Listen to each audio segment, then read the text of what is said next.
What is best in life? To crush your enemies, see them driven before you, and to hear the lamentation of their women.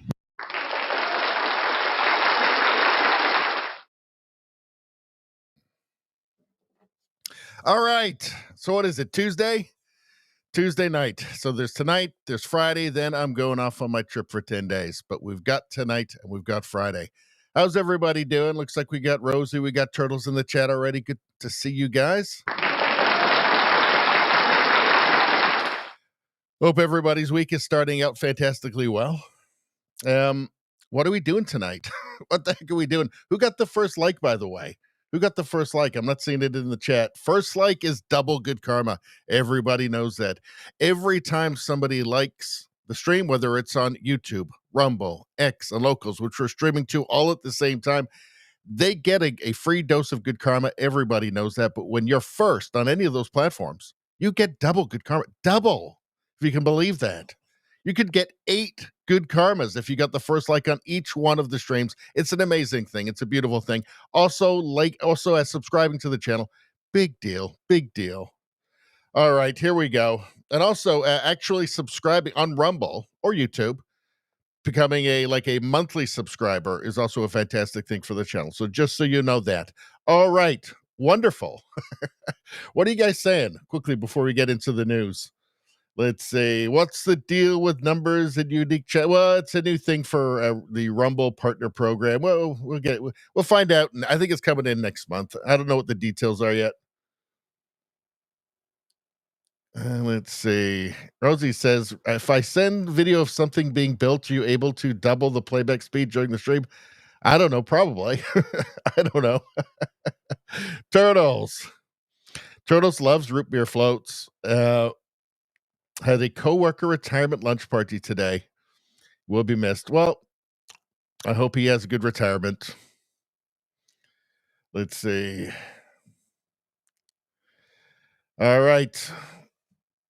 Oh, so Rosie was the first, but gave the first like of the stream, but gave it to Turtles. So Turtles, I guess, gets the double good karma. And Rosie, you know what, Rosie, since that's so generous, you get double good karma too. The first 2 likes get double good karma. There we go. That's how it goes. That's good karma.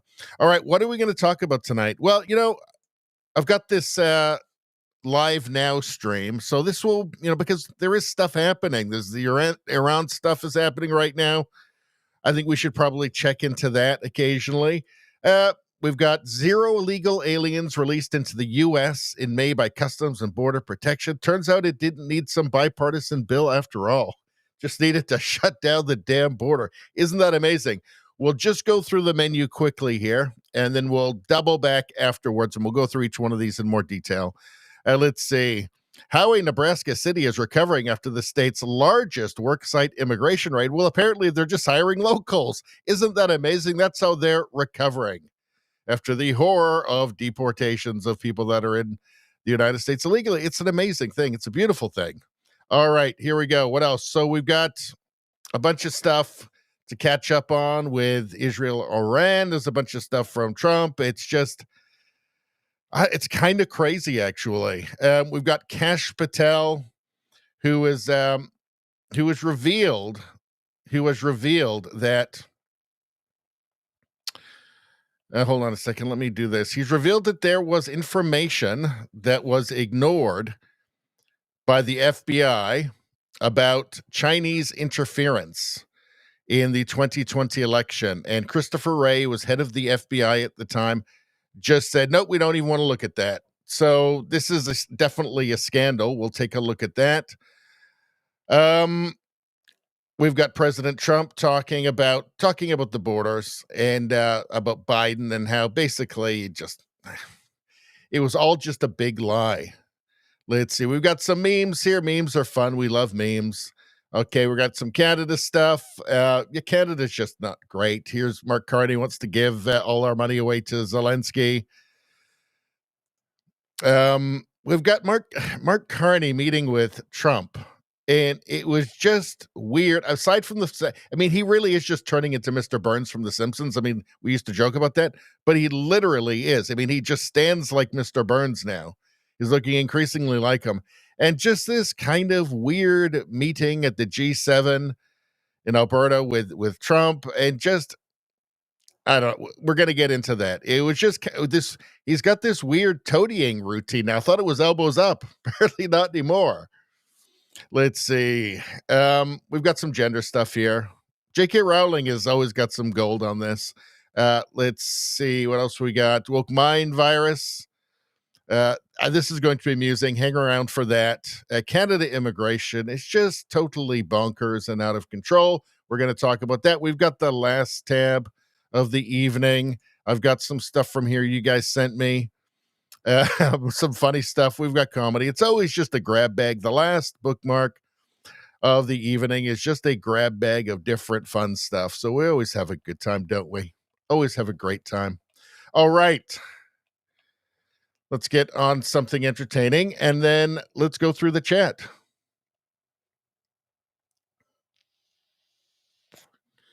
All right, you guys haven't added too much. Turtle says Trump left G7 early. Watch Tom Holman on Crowder, and he is the man. Tom Holman, he is. No prisoners taken, no shits given. Let's see. Turtle says Trump is mean tweets again. He is.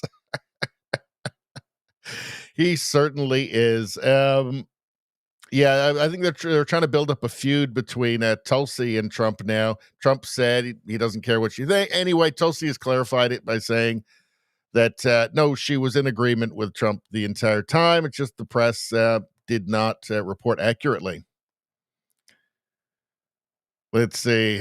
Oh, Rosie's husband had sent stuff in now. I know it's infectious, isn't it? It's infectious. It's like a disease, sending stuff to Radio Baloney.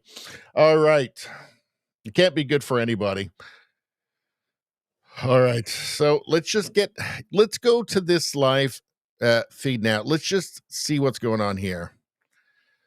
President Trump, we have total control of the Iranian skies. This is really the big story. In 2003, and then, of course, Israeli leader Netanyahu says on Thursday night, Iran was weeks away, if not several days away, from getting a nuclear weapon here. And so I just want to report this from Fox News' Peter Doocy. Benjamin, he reports Gabbard was left out of the meeting to discuss Israel and Iran at Camp David on Sunday, June the 8th. And so I want to read from some of Doocy's reporting. He says, we can report via a U.S. official that DNI Tulsi Gabbard was not invited to last week's Camp David retreat where Trump convened senior national security officials to discuss the Middle East. Doocy reporting she had a scheduling conflict with National Guard orders, but was never invited in the first place. President Trump was asked about Gabbard's role in all of this. Here's what he had to say on Air Force One just yesterday. Because Tulsi Gabbard testified in March that the intelligence community said Iran wasn't building a nuclear weapon. I don't care what she said. I think they were very close to having. Okay, very brief, about 10 seconds, so hard to hear. Trump said, I don't care what she said. Is that a positive sign? Is that a good signal if the president is so openly and publicly? Okay, so we've got something on this. Let's just refresh this. From Nick Sortor, just in, DNI Tulsi Gabbard confirms she and President Trump are on the same page when it comes to Iran's nuclear timeline. Quote, President Trump was saying the same thing that I said in my annual threat assessment back in March. Unfortunately, too many people in the media don't care to actually read what I said, Tulsi said to CNN. So, and what do we got here? Here is Tulsi's full testimony on her ODNI threat assessment regarding Iran. It says, beware of media spin. The IC continues to assess that Iran is not building a nuclear weapon, and Supreme Leader Khamenei has not authorized the nuclear weapons program he suspended in 2003. The IC is closely monitoring if Tehran decides to reauthorize its nuclear weapons program. In the past year, we have seen an erosion of decades-long taboo in Iran on discussing nuclear weapons in public, likely emboldening nuclear weapons advocates within Iran's decision-making apparatus. Iran's enriched uranium stockpile is at its highest levels and is unprecedented for a state without nuclear weapons. Iran continues to seek expansion of its influence in the Middle East despite the degradation to its proxies and defenses during the Gaza conflict. Iran has developed and maintains ballistic missiles, cruise missiles, and UAVs, including systems capable of striking U.S. targets and allies in the region. Tehran has shown a willingness to use these weapons, including during a 2020 attack on U.S. forces in Iraq and in attacks against Israel in April and October 2024. Iran's cyber operations and capabilities also present a serious threat to U.S. networks and data. I think when she's saying here, ballistic missiles capable of striking U.S. targets and allies in the region. So that's not striking the U.S., but bases. There's many bases in the Middle East. So beware of media spin. All right. Before we go any further into that, I want to go here. Because if we're talking about media spin, this really segs into that very well. If we're talking about media spin, I mean, it's almost the ultimate in media spin, right? The only way to close the border was by this bipartisan bill that made it legal to cross the border illegally. So that was the only way you could do it, right? You had to have a bipartisan bill, and then you had to make it legal to cross the border illegally. That's the only way to fix people crossing the border illegally, is just to make it not illegal anymore. Obviously, I mean, that was just obvious to everybody, right? That's going to solve the problem. So it turns out that no, you just have to actually just use the powers that the president already has to just shut it down.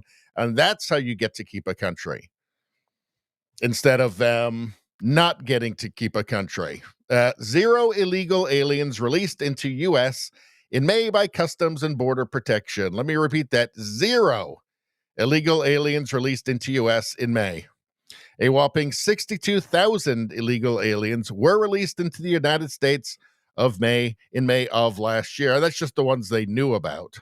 Now, I'm sure there was some number that didn't get caught, but it'd be a small number. Customs and Border Protection, CBP, did not release a single illegal alien into the United States during the month of May. The figure lies in sharp contrast. Okay, so 62,000 last year. CBP agents encountered just 8,725 illegal aliens attempting to enter the United States between ports of entry last month. So I guess when word gets out that you can't just go across anymore, because this is the thing with Biden, is that he told them to just come to the United States, just everybody, right? I mean, they even had an app to help fly them in, like at U.S. taxpayers' expense. Totally nuts. I mean, Joe Biden did not fail at the border. He succeeded beyond his wildest dreams. Right? His goal was to import as many people into the United States as possible. He didn't care, or the cabal that was running him, whoever was operating the auto pen, didn't care if they were murderers, rapists, if Venezuela was emptying its prisons and sending them up. Did not care. Just as many people as possible. Obviously, this was politically motivated. Obviously, this was about Democrat power. And to my mind, creating a one-party state. But it turns out the president can just stop it if he wants to. If he wants to. See, I guess that's the difference, one major difference between MAGA and just what used to be the Republican Party. It could have just been stopped all along. The number marks a whopping 93% decline since last May, when immigration enforcement authorities encountered more than 117,000 illegal aliens between ports of entry on the southwestern border. Under the leadership, so this is from CBP, this is from acting commissioner of the CBP, Pete Flores, quote, under the leadership of this administration, CBP has received historic support, resulting in another 93% decrease in illegal crossings along the southwest border this month when compared with last year. Border numbers continue to trend at historic lows, reinforcing the sustained success of our enforcement efforts in securing the homeland and protecting American communities. So that's the difference between come one and all. We're throwing the gates open. Every barbarian, come on in. Right? That's the difference between. This is the difference between that. This is the difference between that and don't come. You're not getting in. We're going to stop it. And then when it's realized that okay, this is actually happening, they just stop trying. Right? So you just remove the incentive. Now, how many? Some surely did manage to get across, but we're just talking much lower numbers. CBP agents also seized hundreds of pounds of deadly drugs, including 718 pounds of fentanyl. The law enforcement agency noted that cocaine seizures jumped by 19% from April to May, while heroin seizures surged 191% during the same period of time. Fentanyl. I just found out somebody that I went to high school with just died from a fentanyl overdose. It's very common, and apparently China has a lot to do with it. The precursors are coming from China. So that's a reason to not like China, to not trust them, right? Border numbers began to plummet almost immediately upon President Donald Trump taking office at the start of this year. Data from the first weeks in February revealed that border crossings had already dropped 90% in the first few weeks of the new presidency. So if you say you're wasting your money giving it to coyotes, you're not getting in. It's not like before. That just the word getting out does a lot of the work for you. But the shocking thing is that there was this fiction zone for this fiction weaved. There was this fiction just pushed year after year during the Biden administration that no, it was the Republicans' fault. The 20 million illegals was the Republicans' fault because they wouldn't agree to a bipartisan border bill that would solve the illegal immigration problem by making illegal immigration legal. Apparently. Apparently, if you just get them all to go to actual border crossings and then let them in, that solves the problem. Well, that's not really illegal anymore. Such a weird thing. That is truly bizarre, isn't it? Biden lying and lying, or just telling the lies that he was told, or the lies that were on the teleprompter when he could read it, all treated so seriously by the media.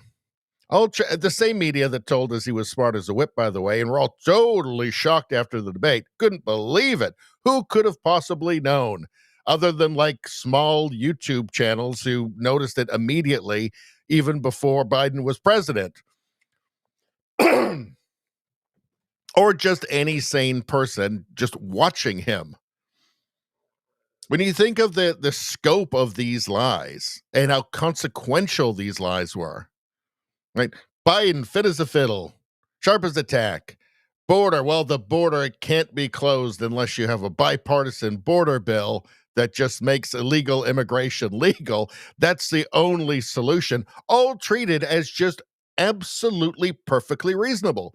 These are perfectly rational ideas, perfectly rational things to say. Totally bizarre.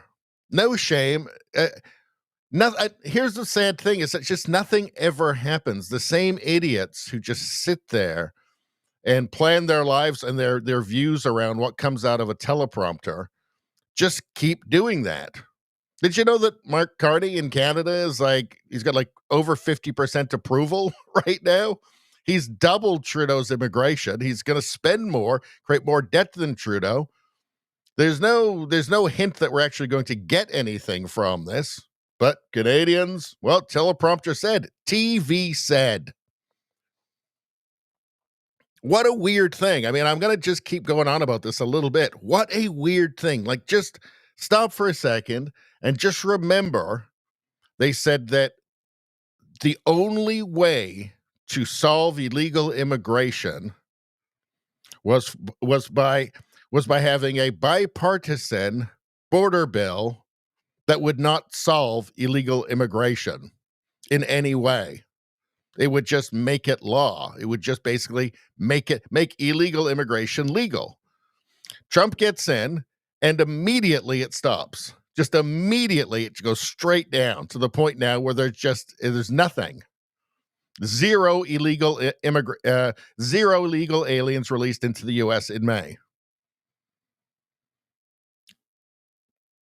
Is the media talking about this? Is ABC News, NBC News, is CNN, is MSNBC talking about this? Are they saying, oh, geez, I guess we got it totally wrong. The president did have the power to do it the whole time. No, because we're in this weird alternate reality where nothing fucking matters, where the news agencies, the people that used to be trusted to just inform the public, are no longer trusted because they're clearly not informing the public anymore. They are manipulating the public. They are just creating narratives. They are just framing machines. That's it.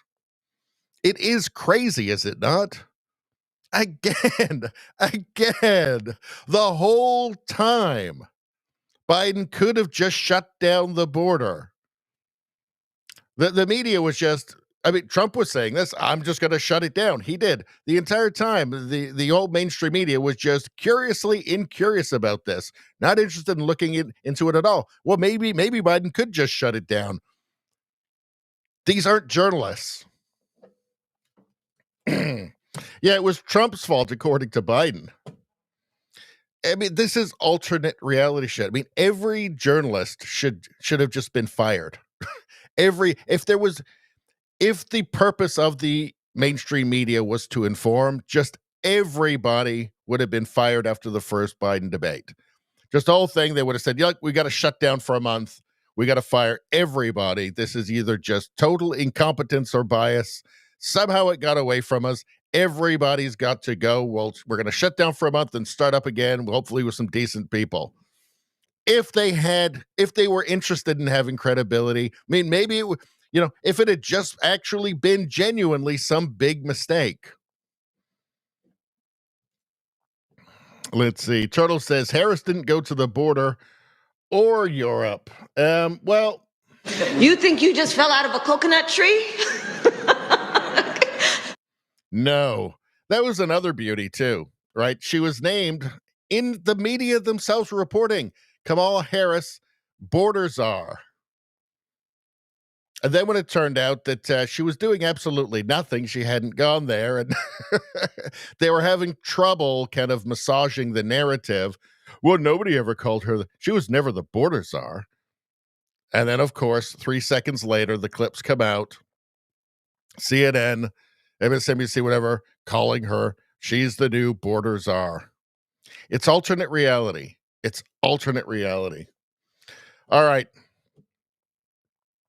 What's going on here? A big Nebraska meat packer lost lots of workers after an ice raid. Guess what happened next? So every Western country actually here, I mean, certainly in Canada, it's like, oh, well, you need the foreign workers because Canadians won't do the jobs. They keep saying this. Then you see lineups like blocks long for minimum wage jobs that come up, the rare one that comes up. And you go, I'm not sure about that. I think Canadians will do these jobs. It's the same thing in the States. Big Nebraska meat packer lost lots of workers after an ice raid. Guess what happened next? Well, who's going to work in your meat packing plants and on your farms, and who's going to wipe your bum? According to Democrats, seem to be very worried about who's going to wipe their bums. Every seat in the waiting area of Glen Valley Foods was occupied with people filling out job applications. Just everything from the left is a lie, isn't it? Remember this story out of Omaha where the feds used E-Verify to track down more than 100 illegal aliens using fake IDs, and that those illegals allegedly pulled box cutters on ICE agents. Well, you shouldn't do that. We were told this city would be in turmoil. The plant wouldn't know what to do without their illegal workforce. There would be no recovery from this. Steve Cortez posted, so immigration enforcement leads to a rush of applicants for those jobs from American citizens. Let's see. So let's actually see if we can find this article. Let's get the whole article, actually. Hold on. We might as well. We got a minute. Let's see. NBC News, meat packing plant recovers from. All right, let's see if we can find this here.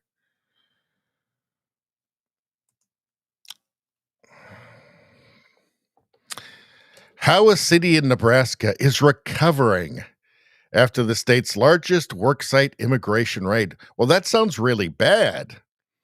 Have I ever used the word framing before in regards to the media? Have I ever done that? How a city in Nebraska is recovering. They've been grievously injured after the state's largest workforce immigration raid. Omaha is trying to forge ahead following the raid's chilling effect on the local workforce and the community at large. Well, let's see if they've changed the article. Every seat in the waiting area of Glen Valley Foods was occupied with people filling out job applications early Thursday afternoon, 2 days after the meatpacking plant became the center of the largest worksite immigration raid in the state of Nebraska so far this year.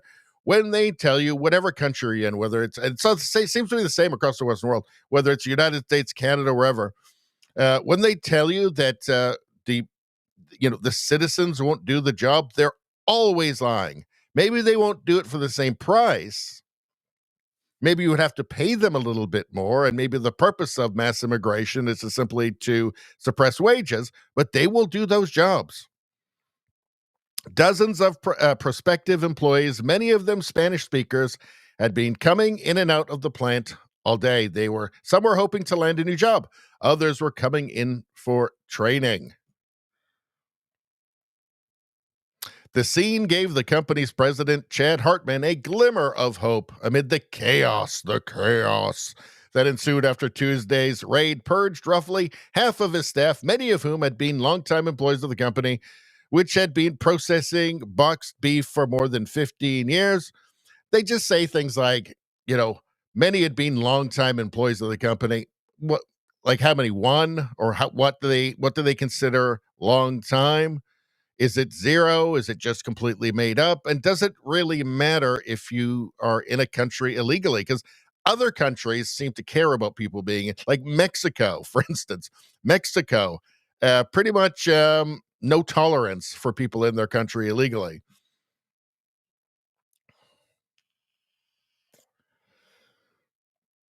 So the city of Nebraska is recovering by just hiring Americans. It turns out that's how they're recovering, by just hiring Americans. Now, the Americans might not be as docile because they're not worried about being deported. So maybe that's, would make them sad. Maybe that would make the meatpacking plant sad. But still, it doesn't really seem like a tragedy. It seems like a good thing for Americans, right? Which would seem to be the whole point. That kind of feels like what Trump has been talking about somehow. So they're recovering by just immediately replacing all of the employees. When you see the headline, I guess it's NBC News, so I guess they just have to frame it negatively. And when I talk about framing, this is what I'm talking about.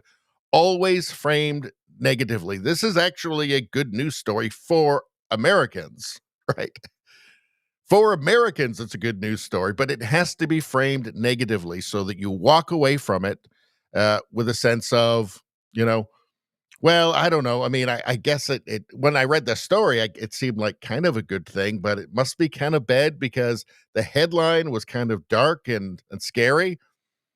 It's the framing. It's the drip, drip, drip, drip, drip, drip, drip on everything all the time to make you feel like you have this moral responsibility just to do what teleprompter says, whatever teleprompter says, just whatever feels like progressives would be okay with it. That's the purpose of this. The constant framing, just the drip, drip, drip, drip, drip on everything, to make you question yourself, to make you insecure, right, in your own beliefs. Just drip, drip, drip, drip, drip. This constant negative slant, even when it's totally insane. Like this, I would describe this as totally insane, right? The city in Nebraska is recovering, right? As if like they've been grievously wounded. The city is ill. It's dying. It's recovering. It's recovering by just immediately hiring Americans for the same jobs. The drip, drip, drip, drip, drip of the framing. Day after day, hour after hour, minute after minute, second after second. And it's all designed, this is on purpose, and it's designed to make you question yourself constantly, to question reality. It's designed to make you afraid to accurately describe reality as you see it. Because if it's not progressive, if a lefty wouldn't like it, there's something bad there. It's imperceptible almost, but you know from the headline, there's something dark about this, even though it's actually a good news story. It is like a more subtle kind of, it's very Orwellian, but kind of more insidious, I guess I would say. Let's go back to, actually, hold on one second. Let's go back to the chat for a second. I want to see what you guys are talking about. Political foolishness, welcome to the chat. Mainstream media are just part of the establishment. No hope of challenging the establishment before they do their dirty deeds or in hindsight. Well, sometimes people ignore it, right? In the 2024 election, the United States went the right way. They rejected managed decline and went with a kind of, reasserting the American spirit instead. So they went with, an aspirational choice as opposed to just a depressing, miserable, masochistic choice that they were offered with the Democrats and Kamala Harris. And just leftist, radical left ideology. Canada didn't. Canada went with the liberals again because we're retarded. Let's see.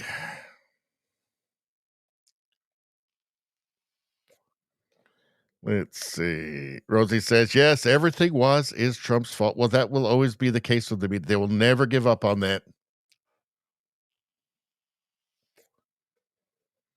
Rosie says, ridiculous that Carney's popularity is up, but it says more about Trugina.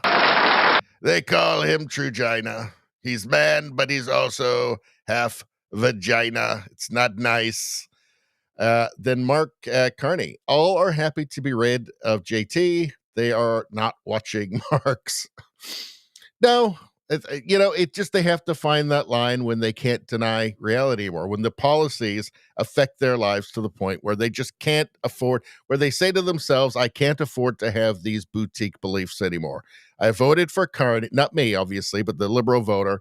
Many of them would have said, I voted for Carney because I just couldn't bring myself to vote conservative because of that drip, drip, drip, drip, drip framing from the Canadian media all the time. And in Canadian media, there's no Fox News. There's no counterpoint to it.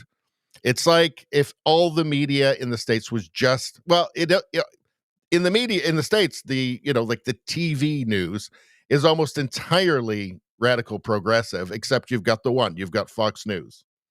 And then you've got like Newsmax, but it's a little bit different.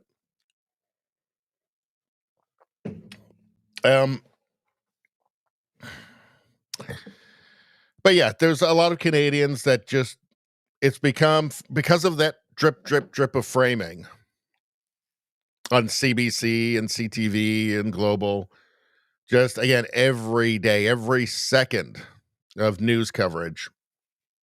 It's just given Canadians this. It's like a Pavlovian response. There's too many Canadians. They just hear the word conservative, and they just, it's like Pavlov ringing his bell, but it doesn't. They don't want it. It creates a sense of disgust for them.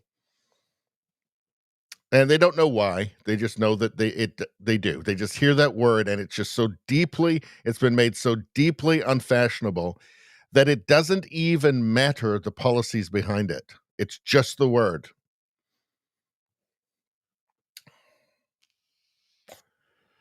Let's see. Turtle says Kristi Noem was just rushed to the hospital a few hours ago. Yeah, she apparently an allergic reaction. Let's see.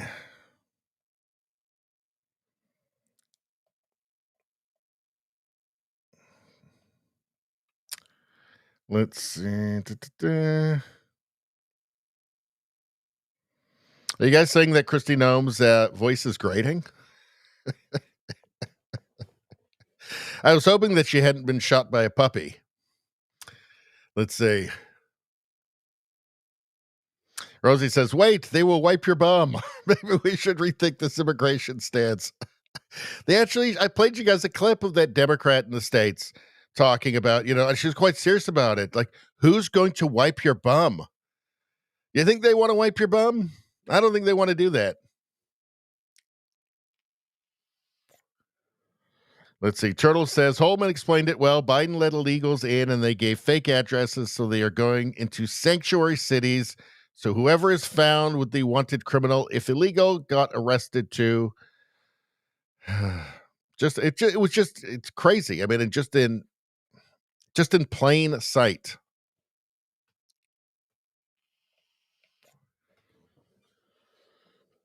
Rosie said, did you see the Minnesota state rep admitted she's an illegal alien? I did see that, actually. So I think she might be getting deported. Let's see. Oh, Rosie says, no, Kamala Harris's voice is grating. I don't know. People are kind of split on Kristi Noem, though. The whole puppy thing. Let's see. Yeah, Kamala Harris's voice is horrible. Absolutely horrible. All right, let's move on. Let's go back to here for a second. So, what's this guy saying? Mr. Palermo, and he is featured in the... Okay, so wanted to give you a sense of this. We're not going to show it to you in its entirety. We were live in it earlier this afternoon. We'll put it in some of our stories we tell overnight, like we always do, though. But Nathan Hochman, the district attorney there in Los Angeles, alongside the U.S. attorney for the Central District of California, Bill Asaley, announcing some of these arrests and some of these suspects involved and alleged to have perpetrated violence against law enforcement during the mass demonstrations of last week that culminated with the No Kings protest movement in cities nationwide on Saturday. But in the meantime here, take a look at this. This is from the FBI field office in Los Angeles. They say this, that law enforcement seized the bike of Elpidio Reyna, a fugitive wanted for the alleged assault of a federal officer in Paramount, California, June 7th. A reward of up to $50,000 is offered for information leading to his arrest and conviction. So they got his motorbike, it looks like there. Remember, he is accused, he was seen in some of that video in Paramount on Saturday, June 7th, of hurling projectiles at some of these law enforcement vehicles as they were conducting immigration enforcement. So wanted to get that in there as well. In the meantime, let's take a quick commercial break. So my understanding is that, in these blue cities, when you have riots and protests and whatnot, if it's local, nothing happens to them if they're arrested, right? The prosecutors, DA won't press charges. Nothing happens. You get a slap on the wrist. I mean, in Minneapolis, they actually sued the city, amazingly. I think it was in Minneapolis, wasn't it? But if it's federal, and I imagine that, the federal authority, like Kash Patel, the FBI, I imagine they want to make a statement, right? So if they get charged federally, and if you're assaulting a federal agent, that would probably be appropriate, right? They're going to find out the hard way that and word is going to get around. But let's go to, all right, let's do a little bit of Iraq right now. So breaking: President Trump and the National Security Council have concluded their meeting. So Trump left the G7, which used to be the G8, but they kicked out Russia, which was stupid. But Trump left the G7 early for this, we have to assume. Several senior officials that the meeting with President Trump's national security team in the Situation Room wrapped at 3:46 p.m. Eastern time. So after a couple of hours of meeting, we were told earlier today that the possibility of U.S. intervention, possibility of airstrikes is on the table, and certainly President Trump has been taking a much tougher stand with the Iranian regime, basically saying that he wants unconditional surrender, and even threw out the idea that the Ayatollah Khamenei could be at risk, saying, I'm not going to take him out just yet, but basically left the possibility open that the United States could take out the leader of Iran and potentially pursue regime change. And so we know the president wanted a peaceful resolution to this. He bristled when French President Emmanuel Macron suggested that he just wanted a ceasefire.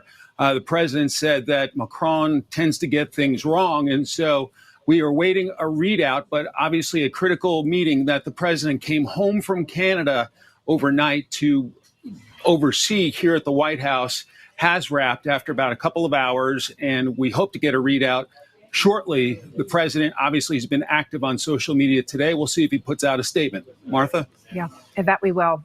Mike, thank you very much. Obviously, a very important meeting. So the problem with taking out the Ayatollah is that they know who he is. They have a book on him, right? So he's somewhat predictable. Who will replace him? That's the question, right? So it's always unpredictable. When you leave a power vacuum, you don't know who's going to replace a deposed leader, especially if it's somewhere like Iran, where you're not putting boots on the ground there. Like from Nick Sortor again here, President Trump calls for unconditional surrender from Iran, tells the supreme leader, we know exactly where you're hiding. So here from Trump, unconditional surrender. But they're not going to do that. Why would they do that? Right? No, they're going to fight it out. I mean, unconditional surrender means that it's just over for the regime, everybody in it. And they're not going to do that. Right? Life is over for them at that point. So I do not see that. They have lots of conventional military capabilities. Iran is a very bad terrain to invade. It's all mountainous. Donald Trump also posted this. We know exactly where the so-called supreme leader is hiding. He is an easy target, but is safe there. We are not going to take him out, kill, or at least not for now. Trump he's hardcore, but we don't want missiles shot at civilians or American soldiers. Our patience is wearing thin. Thank you for your attention to this matter. So what are we to make of this? So unconditional surrender. It is no mystery at this point how Trump operates, right? It's always the big ask. He always comes out with fire and fury and then settles down to what he actually is expecting. And he is not expecting unconditional surrender. Not going to happen. Taking out the supreme leader. Yeah, I mean, Trump always seeks to unsettle and unbalance whoever's across the table from him, whoever he sees as his adversary at that moment. And so this is all perfectly normal, by the book, art of the deal, Trump stuff. So where is this lead? I don't expect Iran to unconditionally surrender. That's just not going to happen. I don't expect Trump to take out the Ayatollah.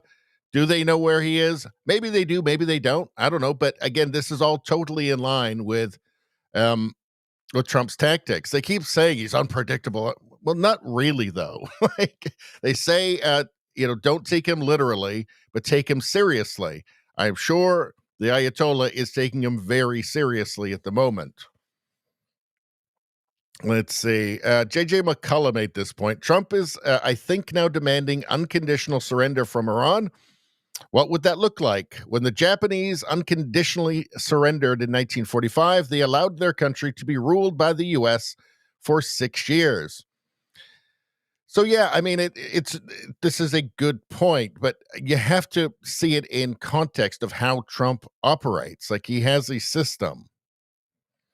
He's not expecting unconditional surrender. Like, you have to understand that. And I don't know why anybody wouldn't understand it at this point. We've seen him operating for long enough. Breaking, U.S. may enter war tonight, unconfirmed reports. Israeli officials estimate U.S. military involvement could begin within hours. Well, we're getting very mixed signals between Israeli officials and U.S. officials. Trump considering strikes on Iranian nuclear sites. Again, this is all being put out, I think, to unsettle the Iranians. Israeli media reports that U.S. is likely to join the war tonight. Let's take a look.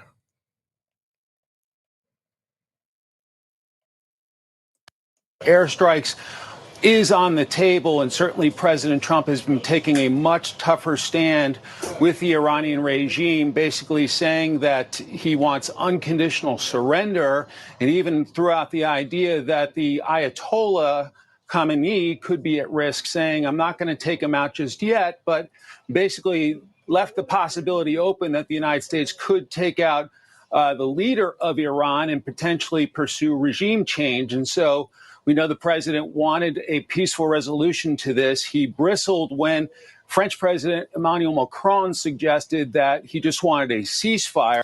It's just maximal psychological pressure is what he's doing. I don't know why anybody would be surprised.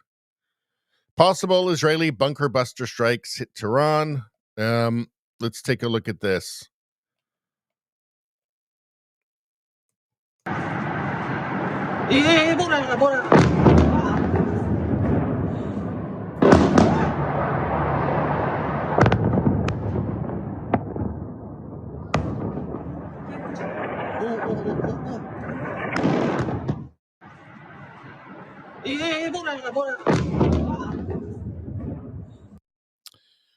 So, I mean, that's war, right? That's war. But, everything I've seen is that they're doing, targeted strikes, pinpoint strikes. Now, of course, there's always collateral damage. There's no way around that when you're shooting missiles around. Of course there is. Let's see. Turtle says, Tim Pool says U.S. will enter war in July, according to Polymarket. Well, I mean, Polymarket had Kamala winning right up until 4 hours into election night still, didn't they? I think. And then it turned real fast. So Unreal, this is from NWokeness. Unreal, Lindsey Graham wants U.S. boots on the ground in Iran. Why won't this Southern Belle, Lindsey Graham, just stop? Just stop. I mean, look, I'm not a pacifist by any means. War is sometimes necessary, but I think any country should avoid unnecessary wars because they're unnecessary, right? Not just to enrich, weapons dealers. Lindsey Graham is just obsessed. Apparently he wakes up every morning just thinking, there's somewhere we can bomb today. There must be a war we can start today. There's somebody that some proxy war that we can fuel. He seems completely out of his mind or just soulless or something. Maybe he's overcompensating for something. I don't know. Let's listen to him talk. Can you guarantee that? Can President Trump in any form, can you make the commitment that this would not lead to a longer war? I can guarantee you that if the Ayatollah gets a nuclear weapon, he will use it. I believe that with all my heart and soul. So the men and women who serve, they're the ones going, not people answering a poll. And if you ask them, would you be willing to risk your life to stop the Ayatollah from having a nuclear weapon? All of them would say yes, because it makes their country, our country, safer. So we live in a world where you got to confront problems. You want to avoid World War III? Learn the lessons from World War II. People in World War II. I don't know, but then also too, right? Like, is that really learning the lessons from World War II? Is it really like maybe like is this maybe starting World War III instead of preventing it? Maybe it's the exact opposite of what Southern Belle Lindsey Graham is saying. I don't know. Appeased Hitler to the point that it got so much out of hand, we had a world war and 60 million people got killed. So we live in a world where you pay now or you pay later. Let's stop this threat before he gets a nuclear weapon. Let's end this reign of terror. Let's do it now. It's not going to take 20 months, but I can't guarantee you your freedom and your safety unless we're willing to fight for it. I can guarantee you this. If we don't fight for our freedom, we will lose it. Yeah, well, Senator, just hearing Graham's bloodlust makes you think immediately it's a really bad idea. Turtle says, I saw an Iranian says they hate their government. I don't know. I showed you guys a video. It was a month or two ago, and it was I didn't know these things existed, but it was a girls' hockey tournament in Iran. I'm not sure where in Iran it was. But I remember watching it and just say, I mean, this is not Afghanistan. I mean, they have, like purity police that are on the streets that, tell women to cover their hair. And my understanding is that the government is quite hated by the public. It's very young. I mean, the whole generation, fathers was killed in the Iran war. And it's much younger country, and there seems to be a large part of the population that would like something more akin to like a Western liberal democracy. Like they want to join the modern world. But watching that video, and I remember saying at the time, it's like, I don't know, I don't want these people bombed. Why would you want to bomb these people? Bomb this girls' hockey tournament in Iran of all places, right? Like girls' hockey? Really? And, Israel is not targeting, arenas where they play girls' hockey tournaments, but I think my point still stands. I don't know. I mean, it's one of those things where, as I said, trademark Radio Baloney, history is the history of unintended consequences. So nobody knows what's going to happen. Nobody knows if the government can be overthrown, if there be some popular revolution. I mean, you have to remember these people are in basically a hostage situation. There is a security state. People do get arrested and tortured for dissent, right? So that's a very difficult place to be in. So I don't know. Nevada says World War II was the end of World War I. Yeah, I think most historians kind of see them as part of the same conflict, really, World War I and World War II. And I don't think that's wrong. Nevada says, Iran isn't threatening my freedom, Lindsay. Well, see, that's an excellent point there, right? That's an excellent point.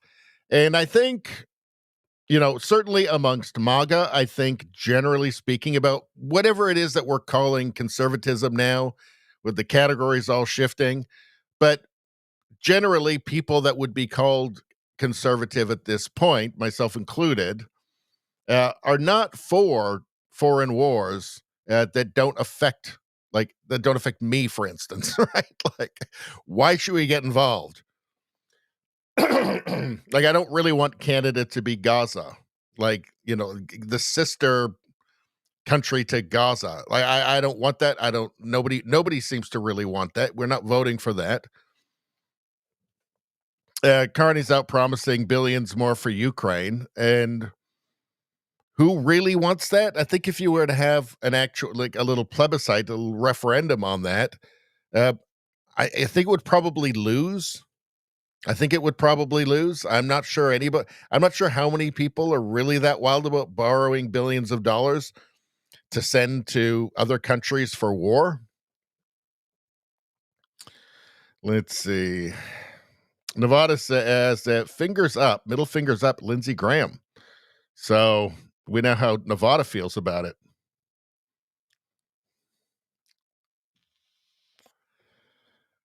Let's see. Nevada says a lot of Iranians do hate their government.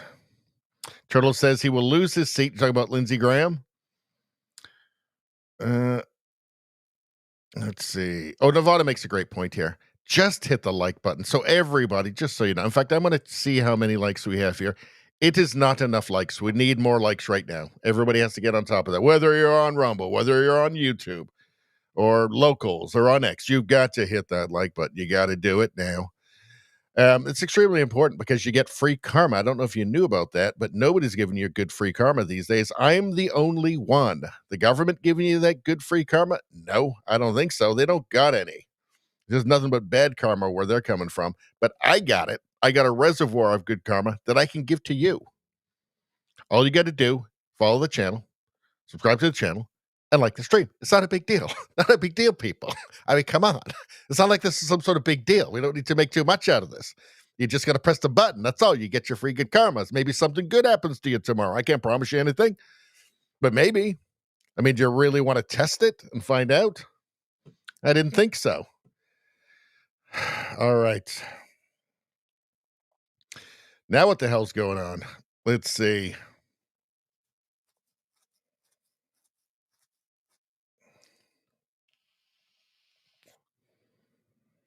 Turtle says, let's focus on Epstein's Johns. Arrest them all. Well, I think this is certainly for MAGA, whatever we want to say it, MAGA.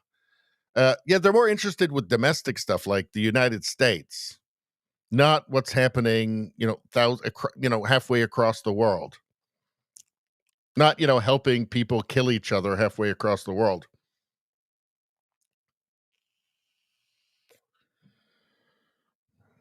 Let's see. Okay. I want to see what's going on here. Let's go back, actually. We've got a bit more, I think, on this.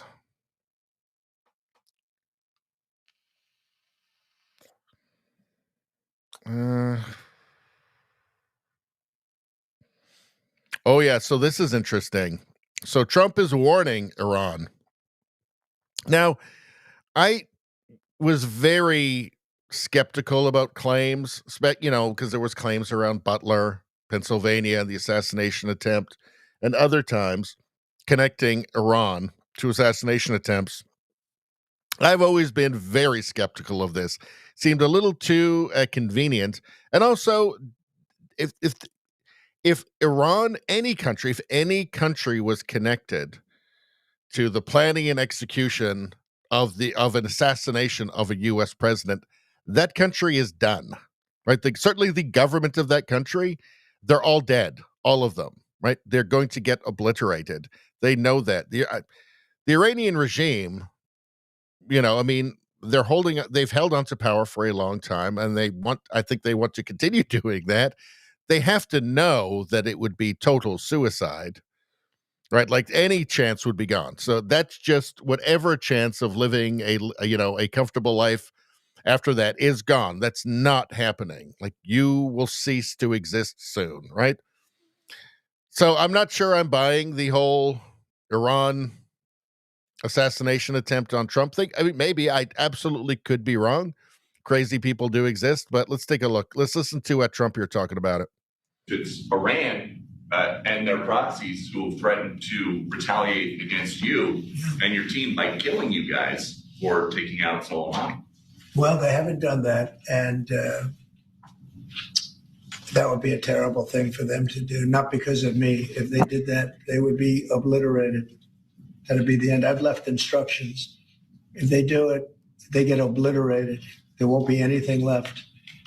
And they shouldn't be able to do it. And Biden should have said that, but he never did. I don't know why. Lack of intelligence, perhaps. It's Iran. Lack of intelligence, perhaps. he never passes up an opportunity to shit on Biden, and I'm here for it. I think it's hilarious. Lack of intelligence. Oh, I will miss it when we don't get this anymore. Let's see. So, Ayatollah Ali Khamenei during his speech addressing nuclear talks. So, I guess we've got a translation here. Let's take a look. What's he saying? بعضی از این حرفایی که در این سفر رئیس جمهور آمریکا به منطقه مطرح شد. So this is May 17th, 2025. Some of the things the U.S. president said in his recent visit to the region. شد لایق جواب دادن نیست اصلا.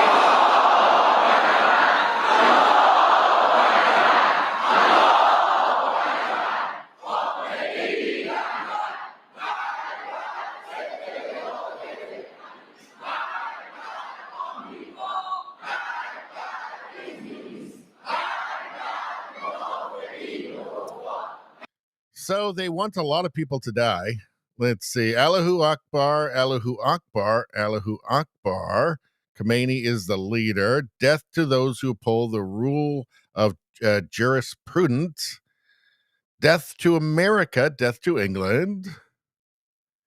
Death to the hypocrites and infidels. Infidels. So infidels are the people who aren't them, to the non-Muslims. Death to all of them. That's a lot of people.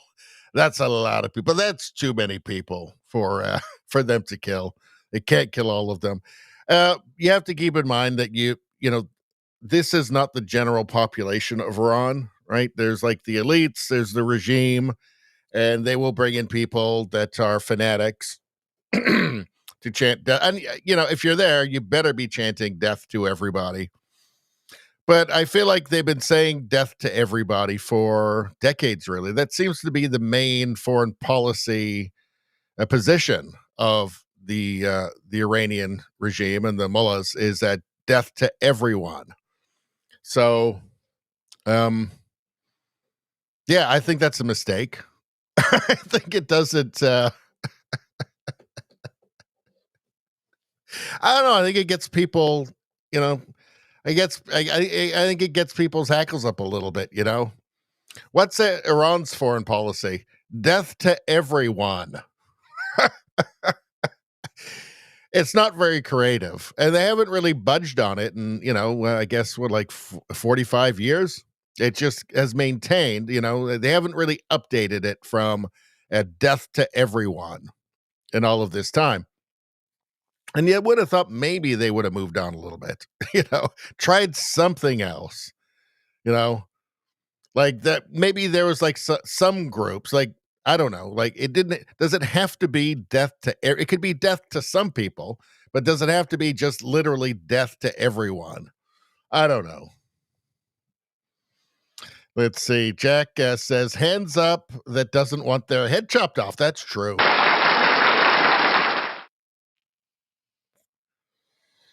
Let's see.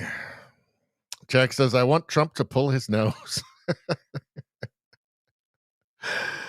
All right. Let's move on.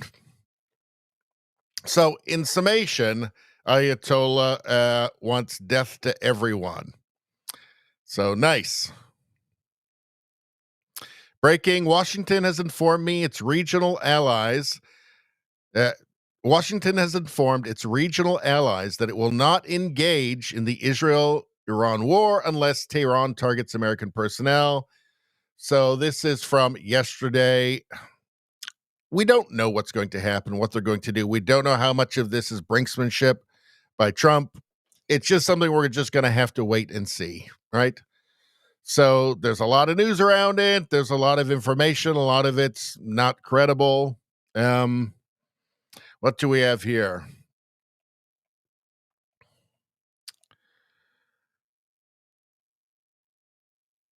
All right, we saw that one before. So, yeah, I don't know. It's just something you're just going to have to wait and see. I mean, we know that we know that we don't take everything that Trump says literally, right? Because it's part of the way, it's just simply part of his negotiation and influence tactic. So we'll just have to wait and see. All right. So let's talk about this information that's being released. And where is... Okay, let's go here. From Just the News. The FBI asked, hold on a second. FBI asked spy agencies to destroy intel on alleged China plot to aid Joe Biden in 2020 election. So there's two stories. There's one is a Chinese plot for election interference, and then there's the cover-up. Memo turned over by FBI Director Kash Patel to Senator Chuck Grassley details plot to use fake driver's licenses to swing 2020 election to Democrats' favor. Now, we don't know if this plan was ever actually enacted because we haven't seen any evidence. The evidence was hidden by Christopher Wray of the FBI. A confidential human source told FBI counterintelligence in summer 2020 that China's communist government, I think it's actually more of a neo-fascist government at this point, because fascism is just adjacent to communism, in my opinion, both left-wing ideologies. But in any case, China's communist government was shipping fake driver's licenses to the United States to manufacture tens of thousands of fraudulent mail-in votes for Joe Biden, according to a raw intelligence report distributed to federal agencies that was reviewed by Just the News. The report, one of two sent Monday by FBI Director Kash Patel to Senate Judiciary Committee Chairman Chuck Grassley, was sent to U.S. intelligence agencies on August 24th, 2020, as an uncorroborated advisory, then suddenly recalled with little explanation other than that the Bureau wanted to re-interview the source, documents stated. So, this was sent to U.S. intelligence agencies on August 24th, 2020. 2020. As an uncorroborated advisory, then suddenly recalled with little explanation other than that the Bureau wanted to re-interview the source, the document stated. The recall notice specifically asked spy agencies to erase or delete the original intelligence memo, the memo show. So, erase or delete. Erase or delete. That's the kind of thing that happens when you're trying to cover something up, right?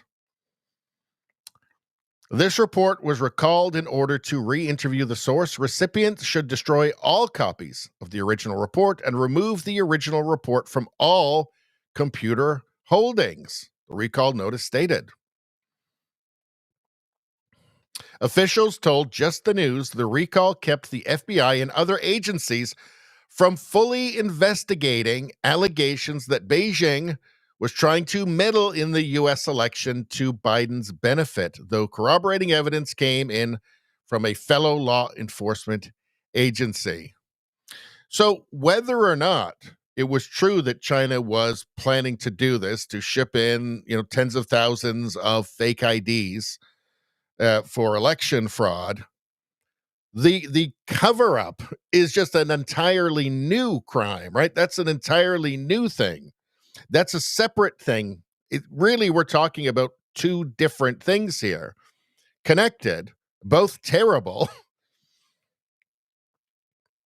But what the left is trying to do now is go back to articles from 2020 saying that the Chinese plot was debunked. But this isn't about that. I mean, whether or not that's true or not that it was debunked, which they can't possibly know, right? But whether or not it was debunked, it doesn't matter because this is something different. This hasn't been debunked. They said U.S. Customs, Border, and Protection had captured 19,888 of the fake driver's licenses, mostly from Hong Kong and China, in late 2020, on their way to battleground states in the Midwest. So, I mean, wow. Hold on. Let me highlight some of this in case we want to go back to it. The subject line of the FBI intelligence bulletin succinctly stated the potential nature of the alleged plot. Hold on. Let me highlight this too. Chinese government production and export of fraudulent U.S. driver's licenses to Chinese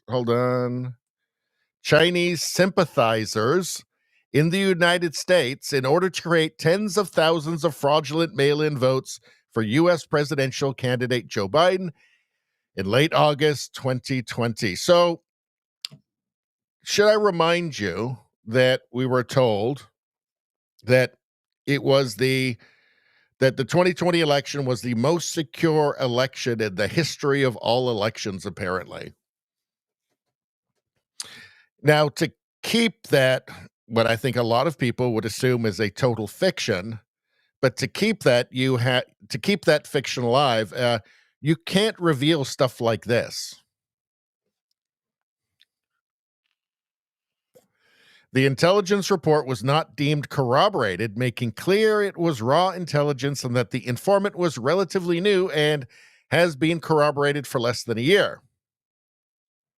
It was also noted the information was indirect through a subsource warning. This is an information report, not finally evaluated intelligence.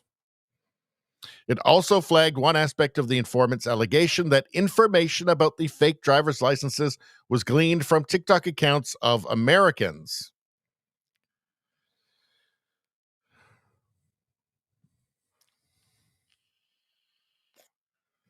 That said, the FBI bulletin provided significantly detailed information for agencies to investigate as leads to make sure the U.S. election wasn't being hijacked by a foreign power seeking to exploit a sudden explosion in mail-in voting during the coup pandemic that struck earlier in 2020.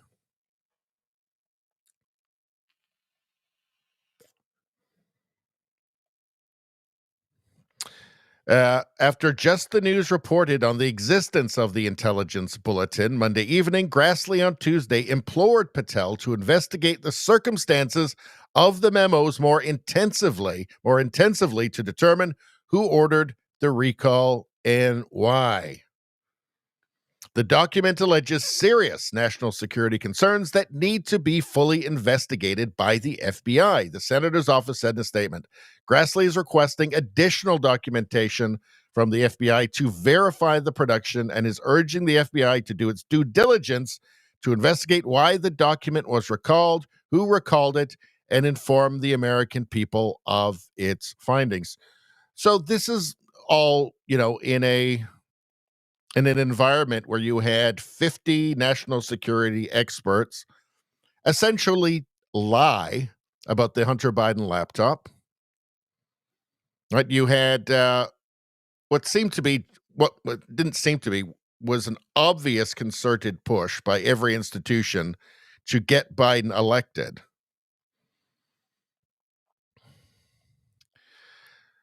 So obviously this is going to be of great interest, right? Now, here's this letter from Grassley asking for more information, and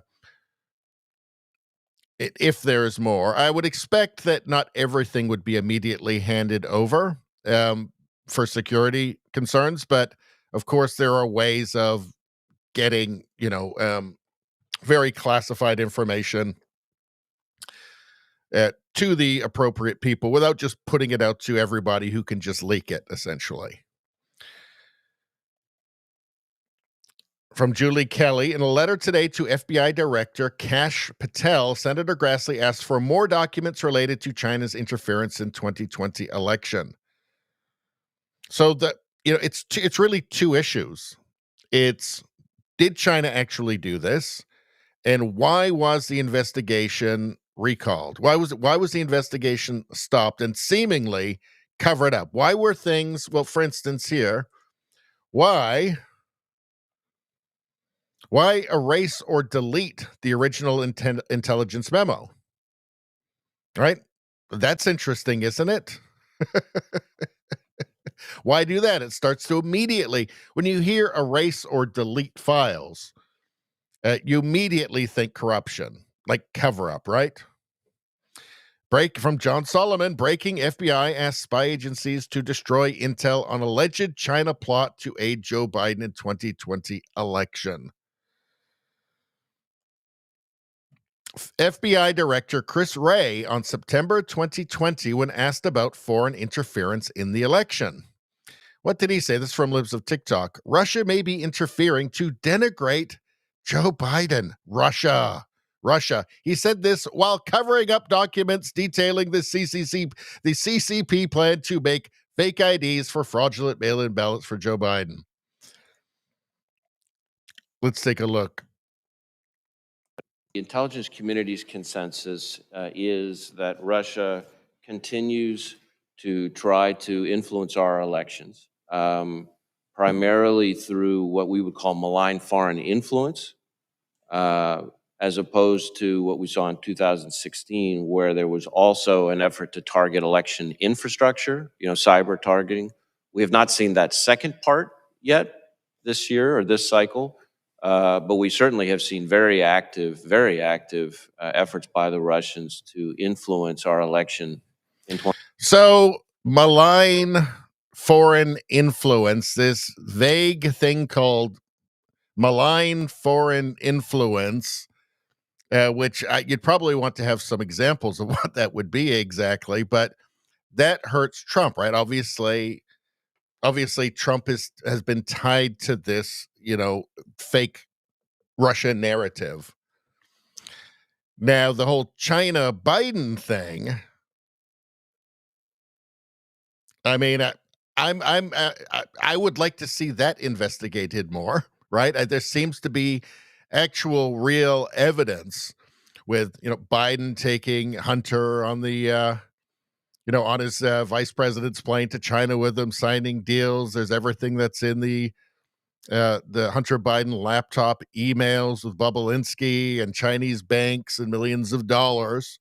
Would like to see that, but the Biden connection with China, it's just, well, you just better erase everything, right? But here he is, Trump, with this kind of vague thing, malign foreign influence. What exactly is that?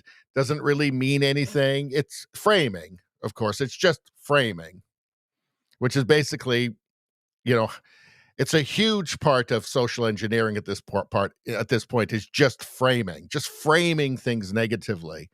So is this just kind of is this just the way the cookie crumbles, or is it organized? Is it planned? Right? Is this a malign influence campaign from Christopher Wray? We have to ask these questions, don't we? Seems kind of obvious, though, doesn't it? Let's see. All right. So that is where that is. And, Kash Patel, this is now gone to the Senate. So it's gone to Grassley. And really, it's in his hands from here on out. And he has asked for more information. I'm sure he will get it. I don't know if he will get it in the same way he got the original information from Kash Patel, but he'll get what he needs. If he doesn't, I'm sure we will hear about it. And again, this is another part of the just kind of hornet's nest of can we say corruption? I think we can say that, can't we? All right. Let's get back to the chat for a second. What are we? An hour and 20 minutes into this. Wow.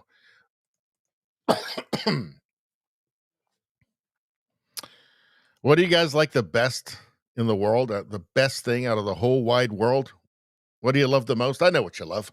Still haven't tried 1775 coffee? Now's your shot.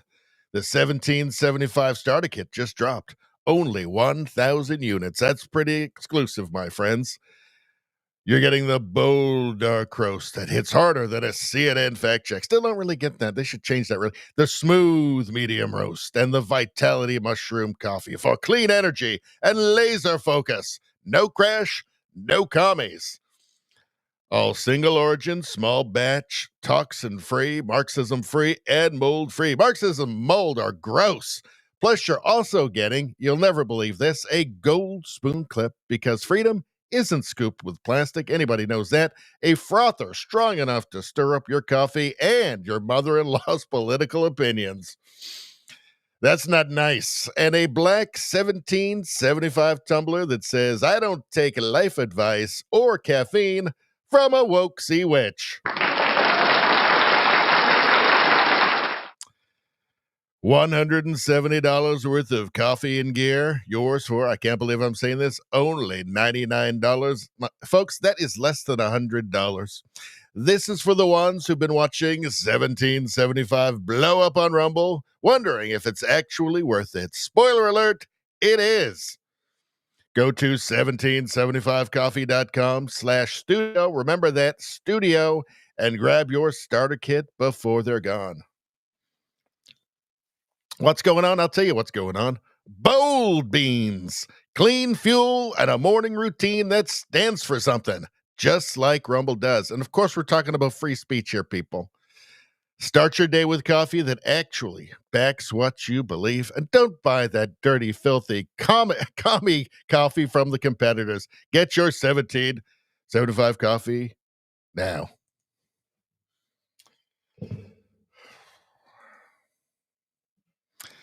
What day is it today? Is it Tuesday? Because I don't know if you guys have noticed this, but my energy is a little bit down. It's a little bit down from where it is normally. And I got to try and get my energy up somehow. And how on earth would I get my energy up? I don't know. I mean, I had a coffee right before the show. I've got one of these Frappuccino things right now. I'm having one of those these cold ones. That's got lots of caffeine. I checked it on the internet. Lots of caffeine. Still nothing. Then I smoked some crack. Nothing. Then I smoked some meth. Like strong meth. Nothing. Then, I mean, what else could I do? I had to chew on a human adrenaline gland. A human adrenaline gland. Can you imagine that? You know what? You'd think that'd do it. Nothing. So what's left? I can't think of a single thing in this world after all of that could give me the kind of energy that I need. They, them, energy. They, them, energy. They, them, energy. They, them, energy. And Teapot. And I'm back. That's it. I'm roaring now. That's what I needed. It gave me the thing that nothing else could. They, them, energy. The most ludicrous kind of energy there is. Beautiful. Beautiful. I hope you guys feel picked up by them as well. Picked up by that as well. By the they, thems. They, thems. They've got the best energy. As you can see, I mean, it's right there. You saw it. You saw the power. The power and the majesty of they, them energy. All right. Anyway, it's totally ridiculous. Nevada says dancing minivan. Oh my God, that's so mean.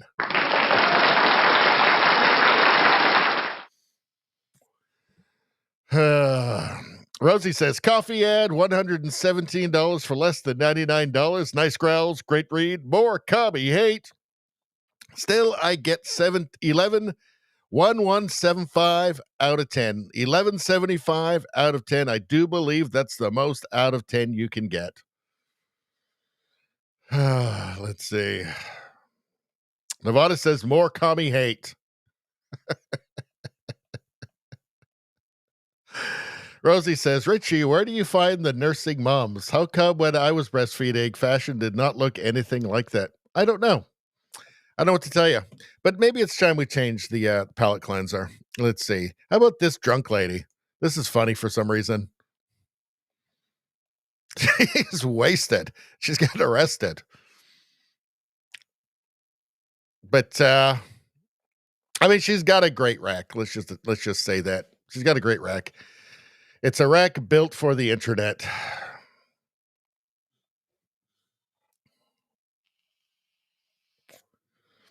Let's see.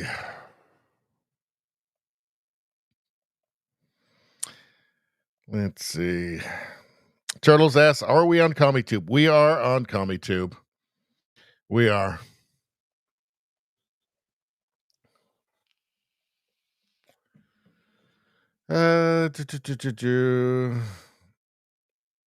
All right.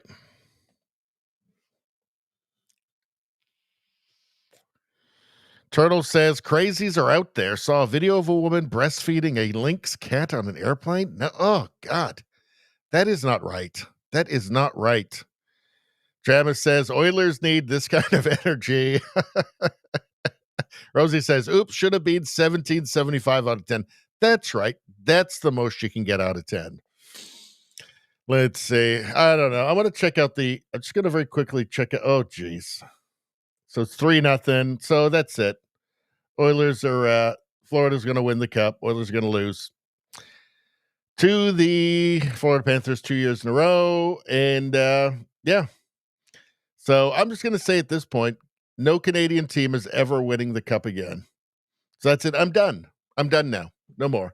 I don't watch during the season anymore, but I get roped in at the playoffs every single time, as long as there's a Canadian team in, and they never win. So I'm saying, fuck it. Fuck the NHL. Fuck hockey. That's it. I don't care anymore. Maybe I'll play hockey. I'll play street hockey. That's fun. Now, I'm not wasting any of my time on that nonsense. It just ends in tears every single time. Forget it. I don't know those guys. Why does it even matter to me? It's just silly. All right. Let's get back to the show. Let's see. What do we got here? From Nick Sortor. President Trump, Biden allowed 21 million criminal illegals into our cities. It's a terrible thing. All blue cities, all Democrat-run cities. Well, they were trying to turn the red states purple, though, weren't they? They think they're going to use them to vote. Okay, let's take a look. Let's take a look. This is where Trump's always at his best. ICE to target Democratic inner cities. What's behind that? I don't know what you're saying. You did a post last night where you said you want ICE to really target Democratic. Yeah, I want them to focus on the cities, because the cities are where you really have what's called sanctuary cities, and that's where the people are. I look at New York. I look at Chicago. I mean, you got a really bad governor in Chicago and a bad mayor, but the governor's probably the worst in the country, Pritzker.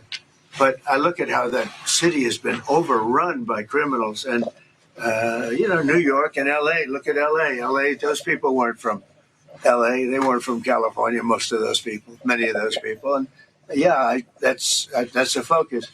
Biden allowed 21 million people to come into our country. Of that, vast numbers of those people were murderers, killers, people from gangs, people from jails. They emptied their jails out into the U.S.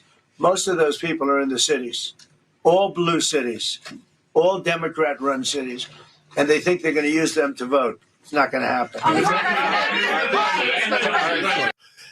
Look, it's just all true. That's the thing. It's just all true. All true. But he said something else after that, and I think it was everybody should vote. Everybody should subscribe to Radio Baloney. It's the best. The best. The other channels are losers. It's very sad what they're doing. Very sad.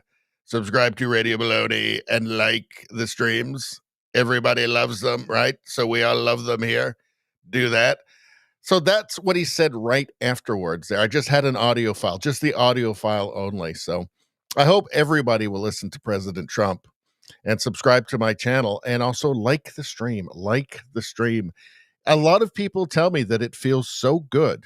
It feels so good. They get a kind of euphoria when they subscribe to the channel.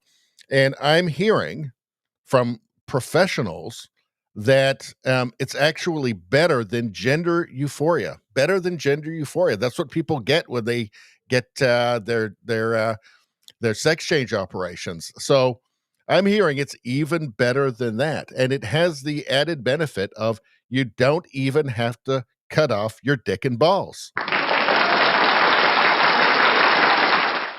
Or your tits.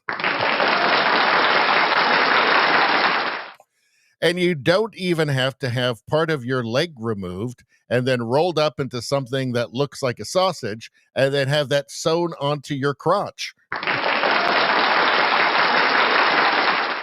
And it's so easy. So easy. Just like President Trump said. All right. So yeah, just do that now. Just subscribe to the channel and also like the stream. Otherwise, I don't know, maybe something terrible will happen to you.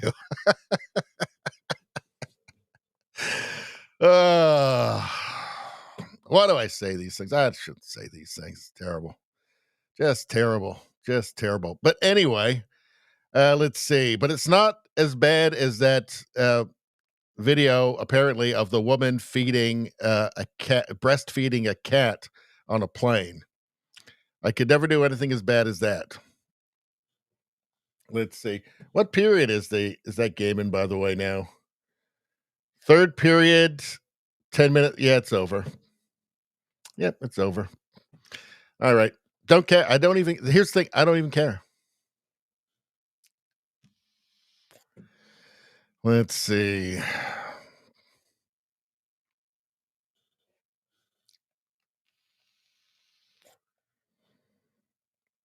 Let's see. Nevada's saying Seattle is paradise compared to Chicago. Well, Seattle has changed a lot over the last 20 years. Used to be a really nice city.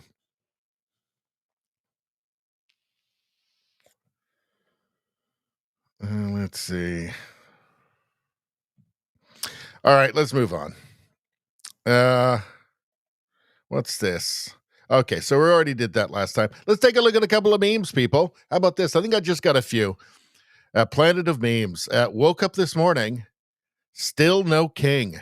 You did it, libs. You did it. You thought that they were just wasting their time out there?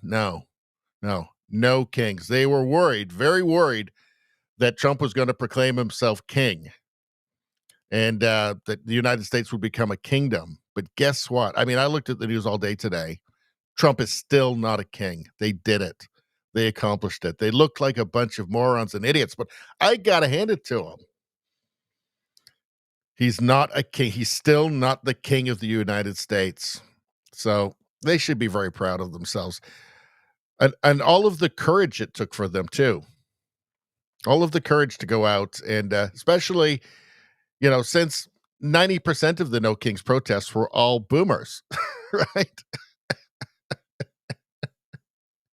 And they had that 250th Army anniversary, too. I mean, Trump might have just sent all those vintage Sherman tanks out to just start blowing people up. So you did it, guys. You did it. What's this? No queens. Uh-oh. I guess this is the... this was, I guess, maybe like a companion protest to the No Kings, No Queens. No queens. Yeah. You guys know where that's coming from. Let's see. Oh, we did this one last time, but we have to do it again. Kentucky man arrested. Let's see. Kentucky man arrested for releasing a raccoon into a business months after fleeing police on a mule. Raccoon bit someone after Jonathan Mason, 40, allegedly released it into an open business. But, you just see his picture, and it's like, you shouldn't release raccoons, I guess maybe rabid raccoons into businesses where they can bite people and stuff. But come on, I can't stay mad at you, raccoon man. Look at that face. This man is an angel on earth. I can't stay mad at you. Fleeing the police on a mule. I can't stay mad at you. You guys can't stay mad at this guy. Look at him. Look at him. Look at him. He's got a good heart, right? He's got a good heart. Izzy makes a great point here. Hit that like button, peoples. Hit it. Hit it. Rumbum. Hey, Rumbum, how you doing? Says it was all boomers just dressed as a Grim Reaper and walk into the crowd. I'm sure they'll scurry away real quick.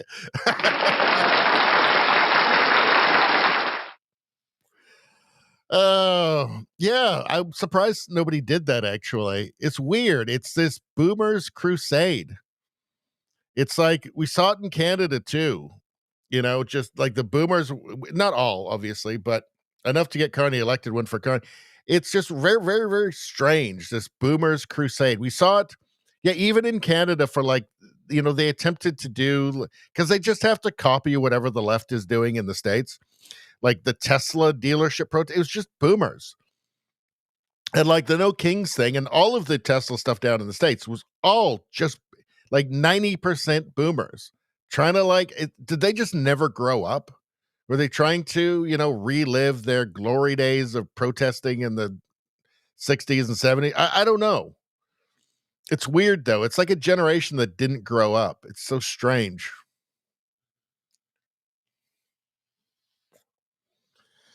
Let's see. Oh, God. We're just going to look up some chocolate right now. Hold on. Because I forgot I have to show chocolate after we do the They Them Energy. Give me 1 second. I'm just going to find some random chocolate on X here. Let's take a look. I have to do it, people. I have to. We had hard negotiations about showing the They Them Energy video. Half really think it's hilarious as I do. Half were like, we just don't like it. But we came to a compromise with Rosie, at least, that if we show chocolate, then we can still show if we show chocolate afterwards, then we can still show the They Them Energy. And let's find. So, oh my God. This is not the right chocolate. Elbows up chocolate. Oh, God. Oh, well, let's see. What's going on here? What's this? Chocolate croissants. Well, that's pretty nice. Are they going to show us the finished product here?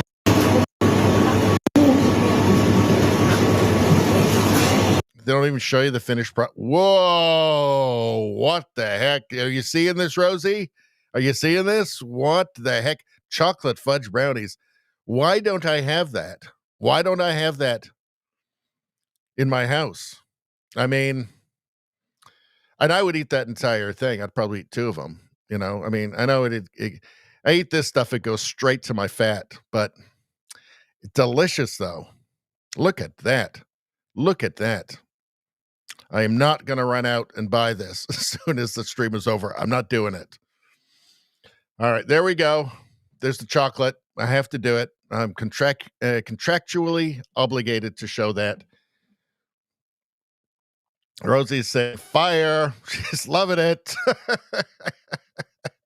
Rosie says, chocolate. Rosie says, sorry, I cannot unspam your inbox. I pulled some stuff into the show from the inbox, like right before we started. Turtle says, Willy Wonka chocolate waterfall. Well, maybe later if we show the They Them Energy again. All right.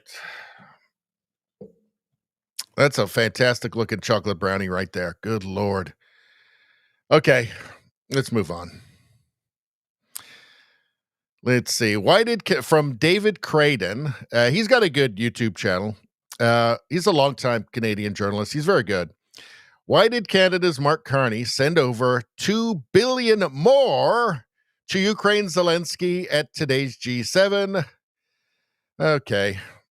So yeah, he has his own Stand on Guard show on YouTube. Give it a follow if you like Canadian politics. Let's take a look. I would like to start by condemning in the strongest terms the latest outrage, barbarism from Russia, and express my deep condolences and those of the Canadian people to the families in Kyiv who were affected.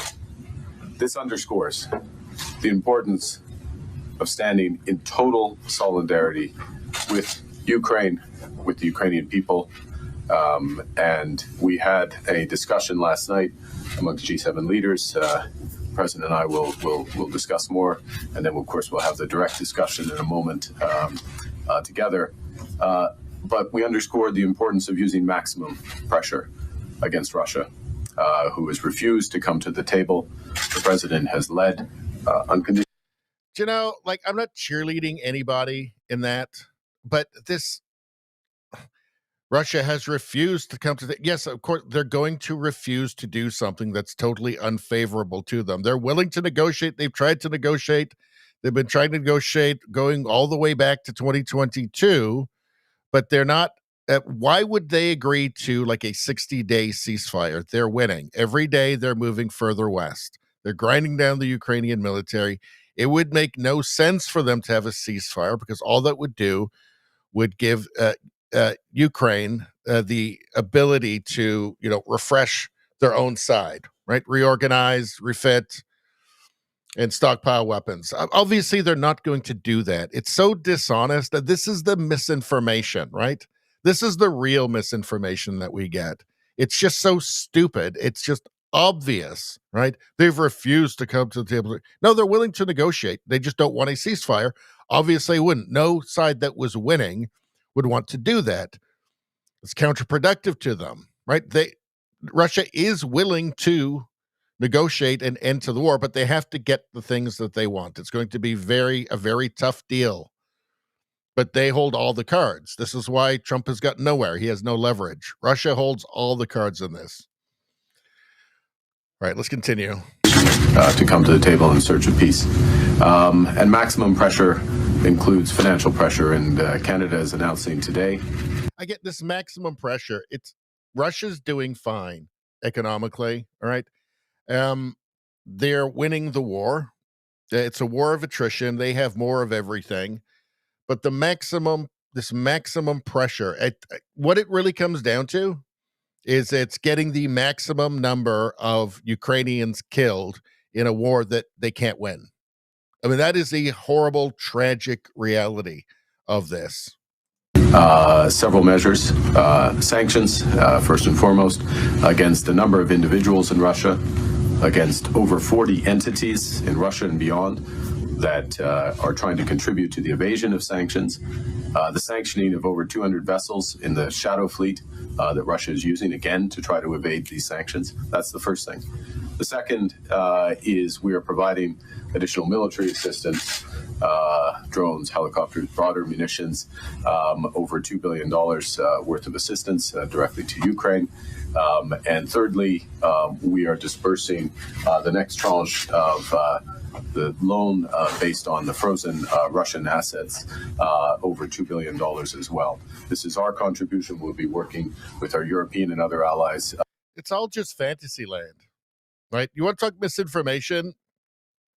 Just listen to Mark Carney if you want misinformation, if you want a lesson in misinformation. Rumbum says, I'd like to express my total and absolute rage at my tax dollars going to everyone but Canada, especially to this coked up goblin leech. Here's the really awful thing. It's not even tax dollars. It's borrowing money that interest will have to be paid on, right?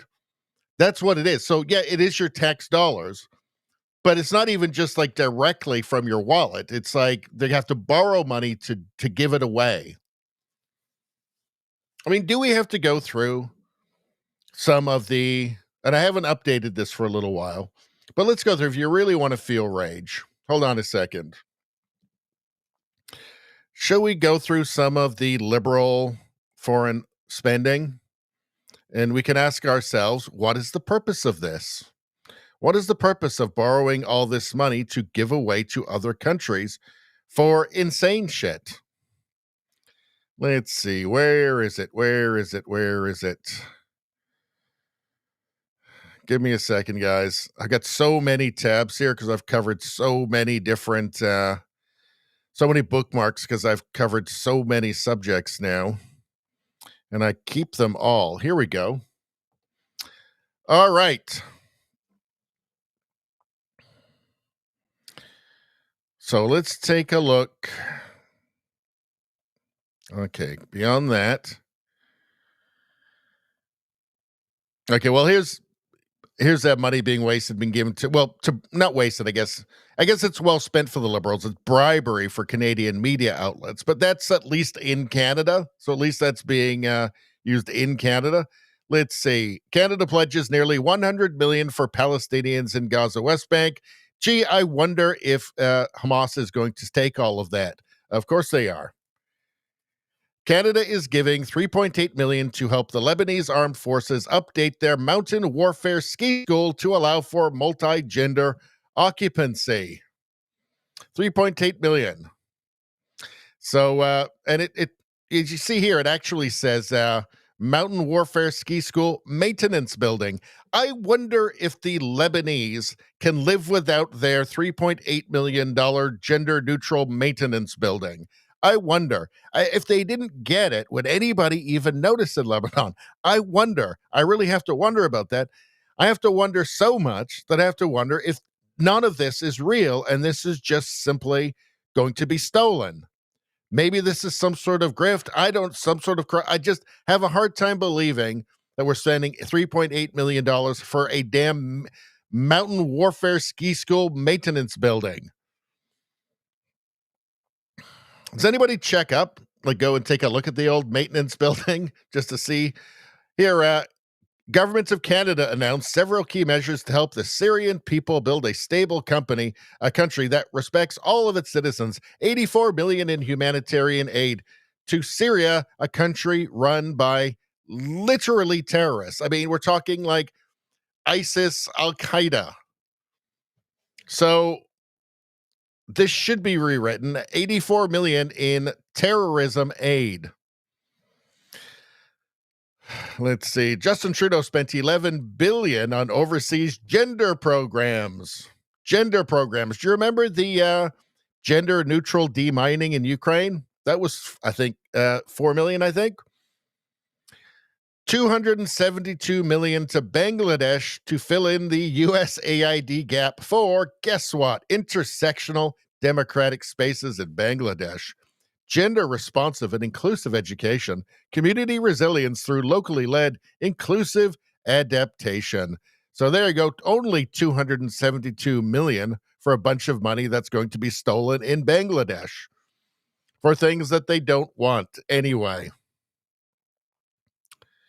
Let's see, here's $25 million on designing spaces for trans people in Africa. Trans people in Africa. I would say that's an Africa problem. Trans spaces in Africa is an Africa problem, I would say. All right. So anyway, if you wanted to be more enraged, I offer you that. And now we can add on to that, of course, billions more for Ukraine. Nice. Sweet. To what end? Just to get more Ukrainians killed? Just total lunacy. Izzy says, how you doing, Izzy? Funding more death in Ukraine while people here starve because they can't afford food. Yes. Carney didn't mention anything about the millions of Canadians that are dependent on food banks now. A lot of those people, too, people that Carney brought into Canada, part of the hundreds of thousands that he's brought in since he's been prime minister.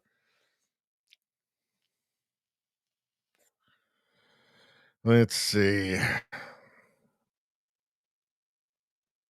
Now you guys are just talking about brownies. What the hell is going on in my chat? Turtle says, hold my beer. We need to switch flags from Ukraine to Mexico. Get on top of that right away. Nevada says, no way they spent all that money on that bullshit. Why would anybody think so? Let's send like hundreds of millions of dollars to corrupt countries. I'm sure it'll be fine.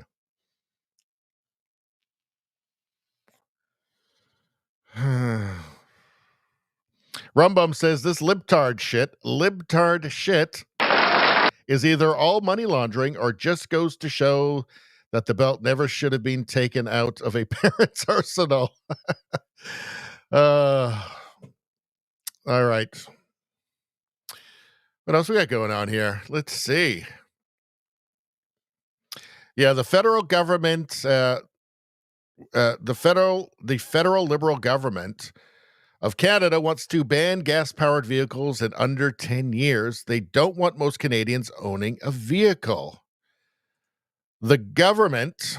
So I made a video about this, which you can check out on my channel, about this insane mandate to have 100% zero-emission vehicles in Canada by 2035. So not even hybrids, just like fully electric, zero-emission vehicles in Canada, in the country, where most of it is freezing half the year in an environment where electric cars lose up to 40% of their range at just regular Canadian winter temperatures, that does not have the infrastructure, that has no hope of having the infrastructure of being able to maintain that many electric cars. I'm talking about grid, I'm talking about charging stations. It's all ludicrous. What are people in apartment buildings supposed to do exactly? How are they going to charge their cars? You don't charge an electric car in 3 minutes. Like, the way you can drive into a gas station and you can refill your car very quickly. You can't do that with electric cars. It takes longer. Even if it was just 15 minutes to recharge it. Imagine the chaos just that would cause. Total and complete lunacy. So this is Bruce McGonigal.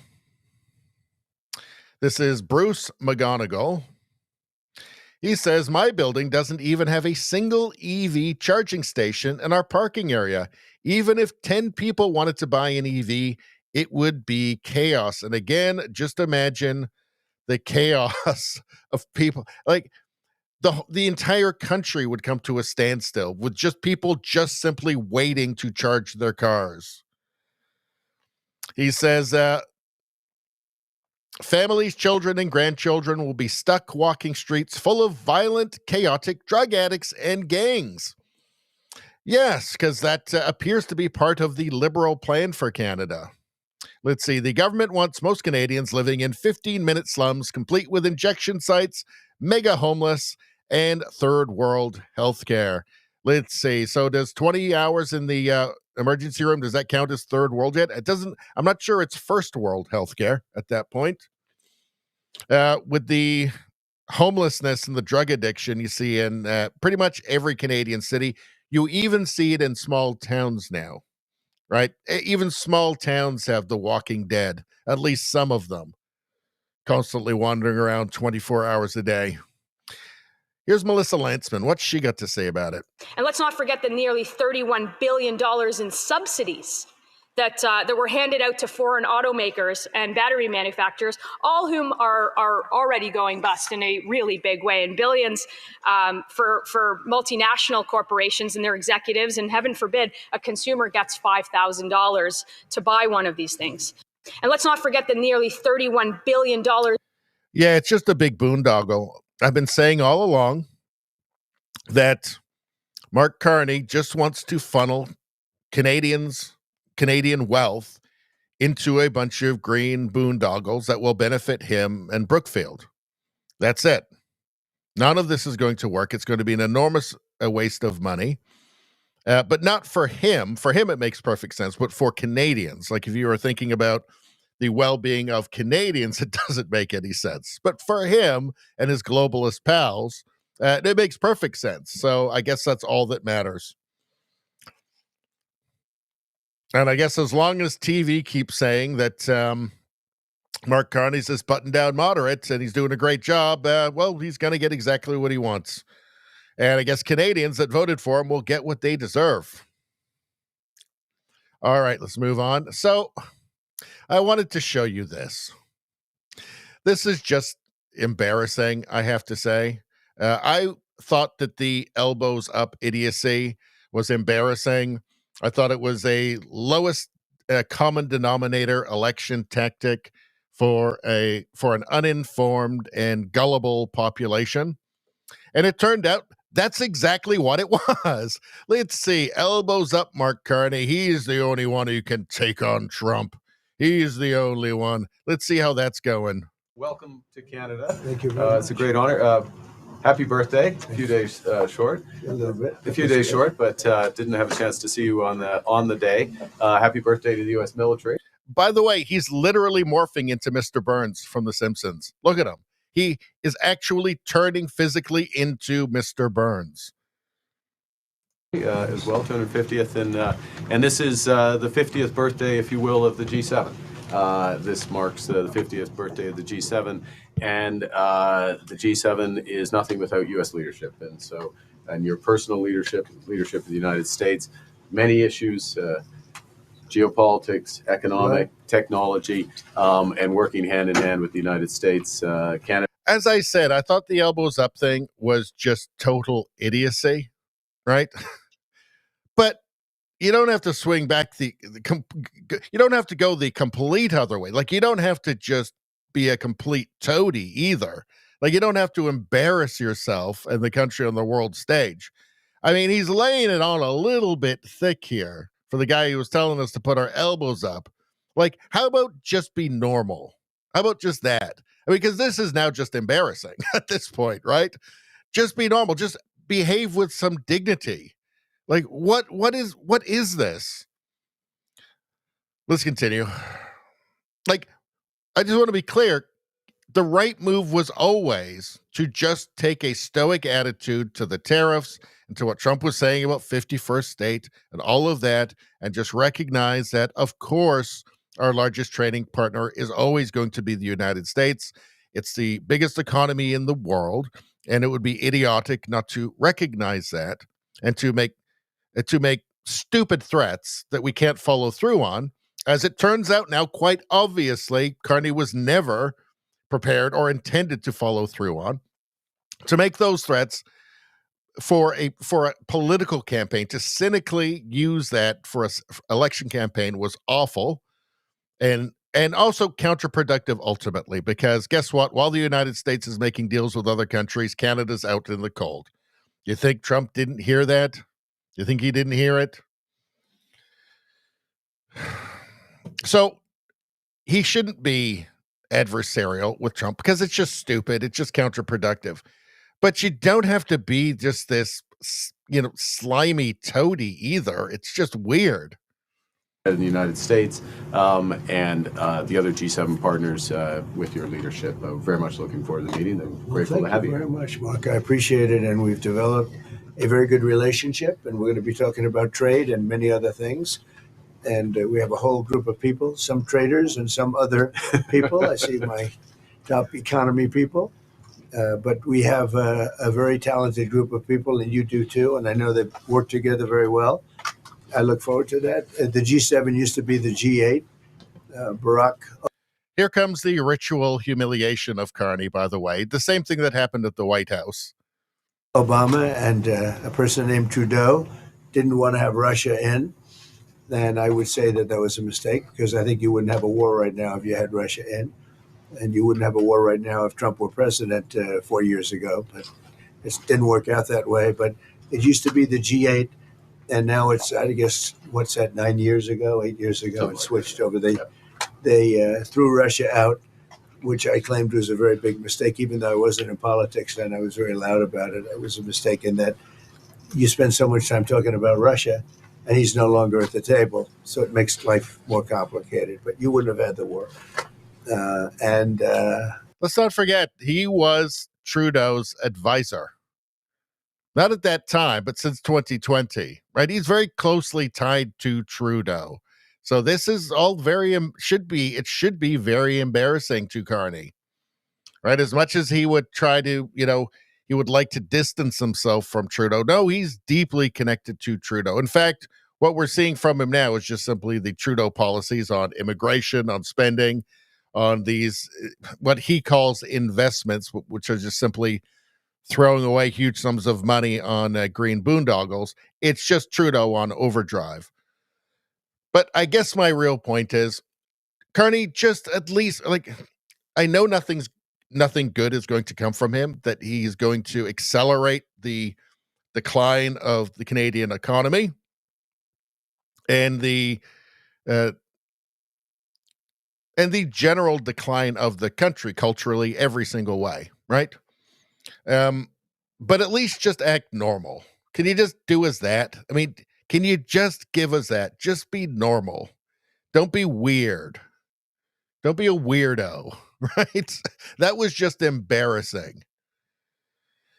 All right, what are you guys saying? Let's see.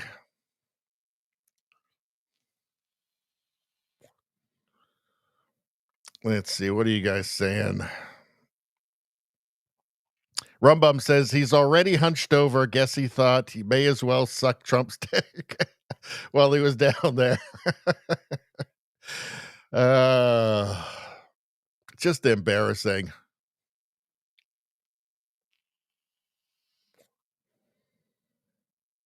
Let's see. Turtle says, hold my beer again. Greta solved climate change and the Gaza fight. Thank God for Greta, huh?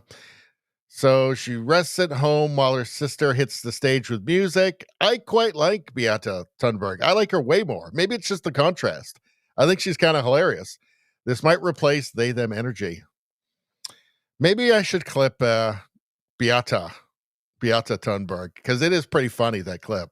It's pretty weird. Let's see. So the chat is mixed between talking about carrot cake and icing and politics. So, which is the way that it should be, by the way. All right. Actually, Carney, yeah, how old is Mr. Burns? We're talking about Carney. I think he's in his 50s, I think. Maybe he's in his early 60s. He looks older than Trump, actually. He has less energy than Trump. And Trump's 79, just turned 79.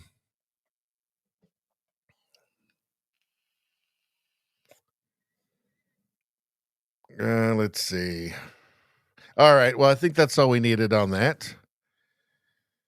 Let's see. J.K. Rowling, under our gender ideology bookmark, says, oh, we got the glitch coming up soon, too. J.K. Rowling, she says, a man without a penis is a surgically modified or injured man. He is not a woman. Well, that just makes perfect sense. That must have made a bunch of people angry, her making perfect sense like that. Explain, without reference to regressive sex stereotypes, what feeling like a woman means. So she's saying, without reference to regressive sex stereotypes, yeah, that seems to be what the gender ideology is really based on, right? If a kid's playing with the wrong kind of toy, well, they must be born in the wrong body. And as you see kind of these, a man's idea of what woman is, right, with a lot of this. Dr. Helen Weberly, she, her, she's got her, or maybe it's a she or a he, I don't know, but the pronouns we're supposed to use are she, her. A woman is someone who feels like a woman, sees herself as a woman, identifies as a woman. She may express her femininity in any way that suits her life at that moment. She is simply a woman. A transphobe is someone who feels that womanhood is defined by the absence of a penis. You can't make this up. My God, it's hilarious. A woman is someone who feels like a woman, sees herself as a woman. She may express her femininity in any way that suits her at that time. So what about if her expressing her femininity is having a beard and a bald head, a beard, absolutely no hormones or surgery, but in order to properly express her femininity, she must be standing in a female changing room with an erection. Apparently, you're a transphobe if you don't accept that.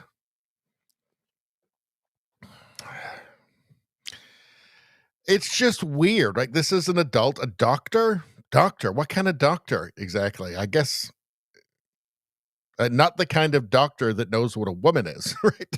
That's ever studied biology, for instance. Someone who feels like this is just weird. It's so dumb. It's so retarded. Like, when I say that gender has been redefined as just simply an infinite series of abstractions, this is what I'm talking about. Totally unhinged from reality. J.K. Rowling says a man without a penis is a surgically modified or injured man. He is not a woman. Nothing in the world could be more obvious than that. Nothing. All right, let's move on. Actually, I want to see what's underneath this. All right, that's it. Let's just move on then. What do we got next?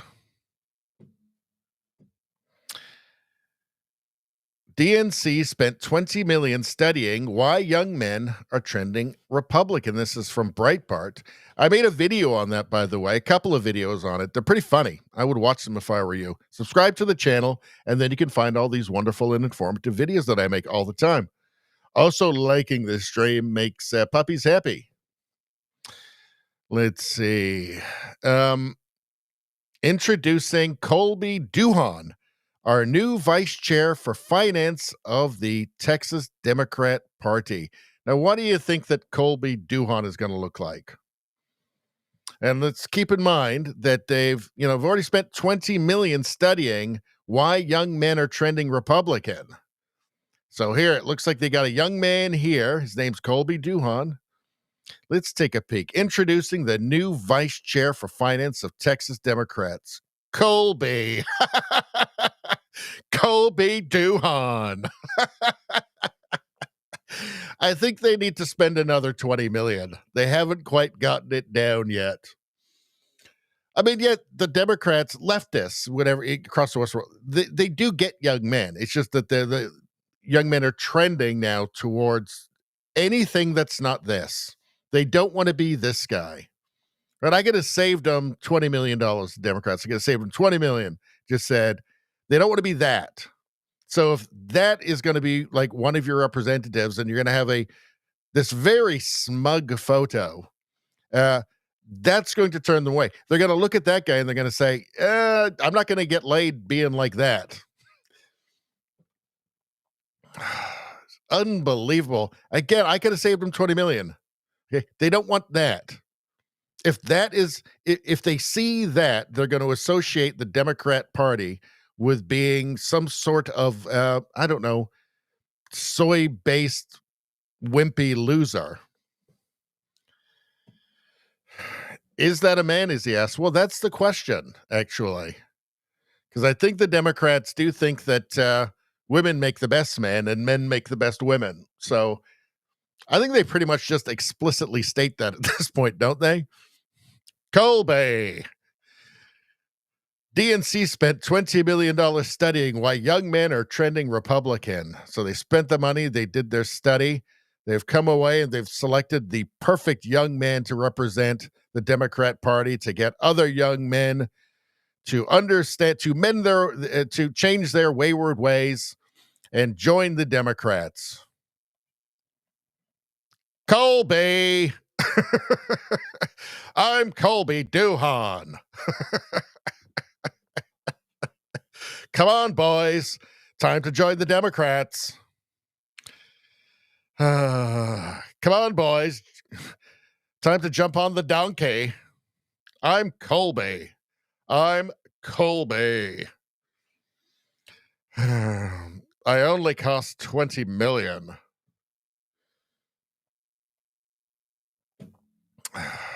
All right.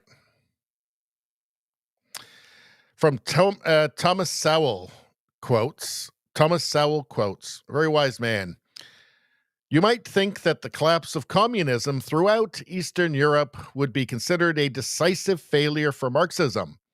But academic Marxists in America are utterly undaunted. Their paychecks and their tenure are unaffected. Their theories continue to flourish in the classrooms, and their journals continue to litter the library shelves. Yeah, I just read a couple of months ago a book about this, about academia and the Communist Party of the United States of America, and how it's represented in academia. And it's just exactly what you would think. It's just a bunch of apologetics. It's just a bunch of communists that like communism and don't care about truth. And they're very happy to lie about the history of the Communist Party of the United States. I'm talking about history professors here, right? Because they want communism. They don't want truth. And really, it was in the 60s and the 70s when the communists really started to infiltrate academia. And it's only just ramped up. And now it's just a mill just to produce more communists, unfortunately. All right. Let's see. All right, we already covered that. What we got going on here? So, JCC Montreal, Jewish Community Council of Montreal.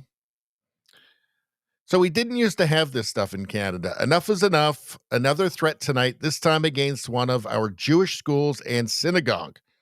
Police advise that Talmud study and evening prayers be suspended or moved. Let that sink in. Children told to go home.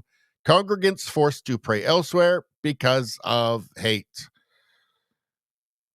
So if this were right-wingers, it would be, it'd start every newscast in Canada. But because it's not, because it's clearly the left. Clearly the left. These mobs are leftist mobs. Their Antifa pets are all in them with their keffiyehs on. So because of that, well, they're not really, that doesn't really suit the narrative, right? It's supposed to be, the big danger to society is supposed to be those mean right-wingers. They're crazy, those right-wingers. But because it's actually not, they just don't really want to talk about it. Now, I think something that's unfortunate is that because the word anti-Semitism has been used as a bludgeon, and it has. It's been used as a bludgeon against the right. Totally unjustly, completely unjustly. It's just, they created this specter of this neo-Nazi, far-right, anti-Semitic, whatever, super, hidden Nazi Canada group or something, right? In Canada, which never existed. It was never real. It's just something that's been used to bludgeon conservatives unfairly. So because of that, I think a lot of people just throw their arms up and say, I don't care. I don't care. Right? I'm sick of being called anti-Semitic when I'm not, just for being conservative. That's always the insinuation, Canadian Anti-Hate Network, CBC, all of that shit. So I think it's unfortunate. It's like the boy who cried wolf. Now there really is like a serious anti-Semitic threat in Canada. It is real now. But I think a lot of people, a lot of conservatives just got sick of being smeared. And they're kind of like, well, whatever. I don't care. They're saying, not everybody. I mean, I'm horrified by this stuff. I don't like it at all. I don't want this to be Canada. I mean, hey, Leonard Cohen never did anything bad to me. In fact, I like his music a lot. There's never been like Jews in Canada have never formed mobs, right? Marched down the street and demanded that death to Canada or the United States. Anyway, let us, what's next? Oh, here we go. So what's going on here? So Canadian immigration, it's a wonderful thing. Let's see. From the Toronto Sun, criminal network tied to towing industry dismantled. Let's see. Let's take a look at all of the Canadians here. Well,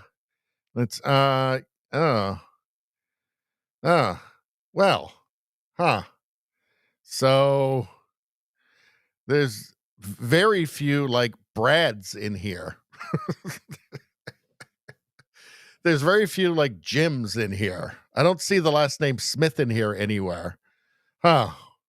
So I see some Sings, but I see a lot of people who seem to, I'm going to just go ahead and guess, they're new Canadians. So all that new crime in Canada.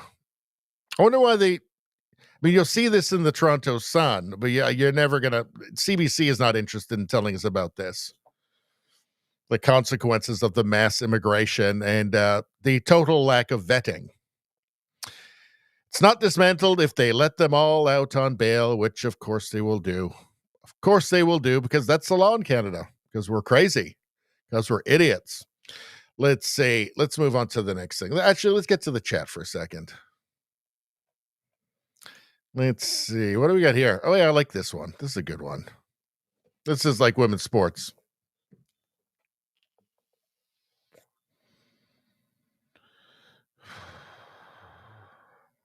What are we talking about?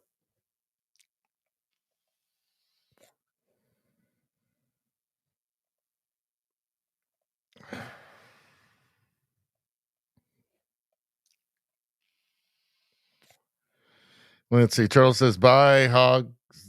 So David Hogg was they kicked him out. I guess he was too male and white, I guess, to be the head of what DNC is, was it? I can't remember.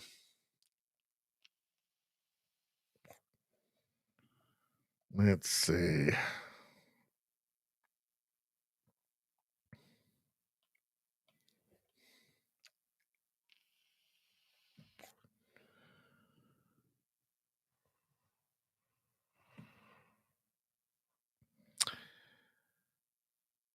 Let's see. Izzy says, identify as being on the small fringe minority.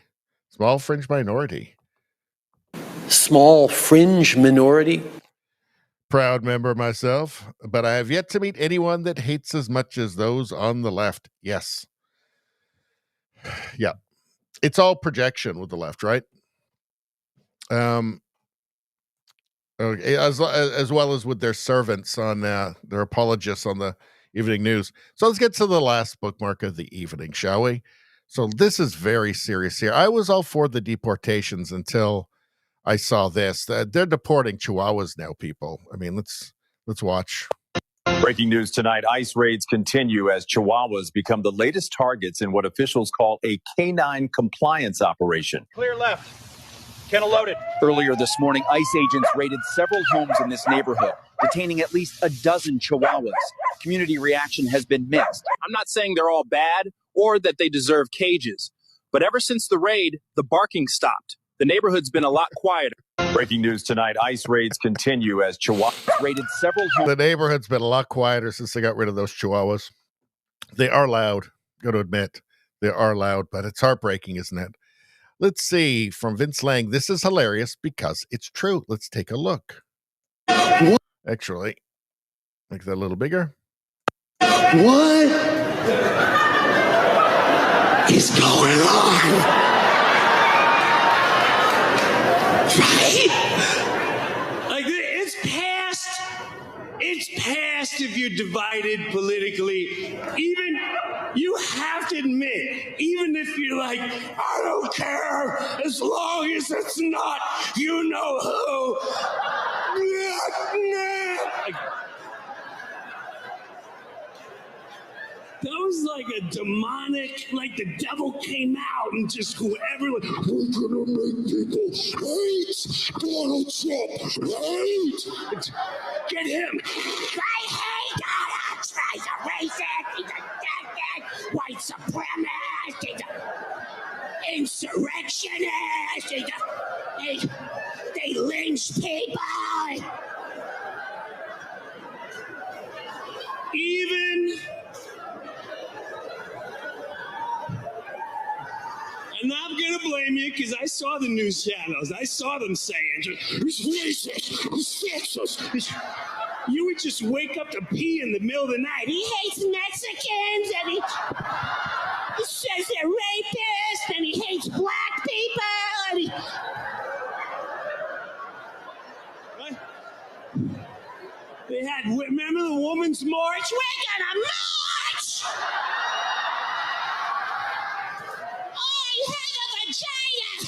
I have a vagina! Oh, they knew what a woman was then.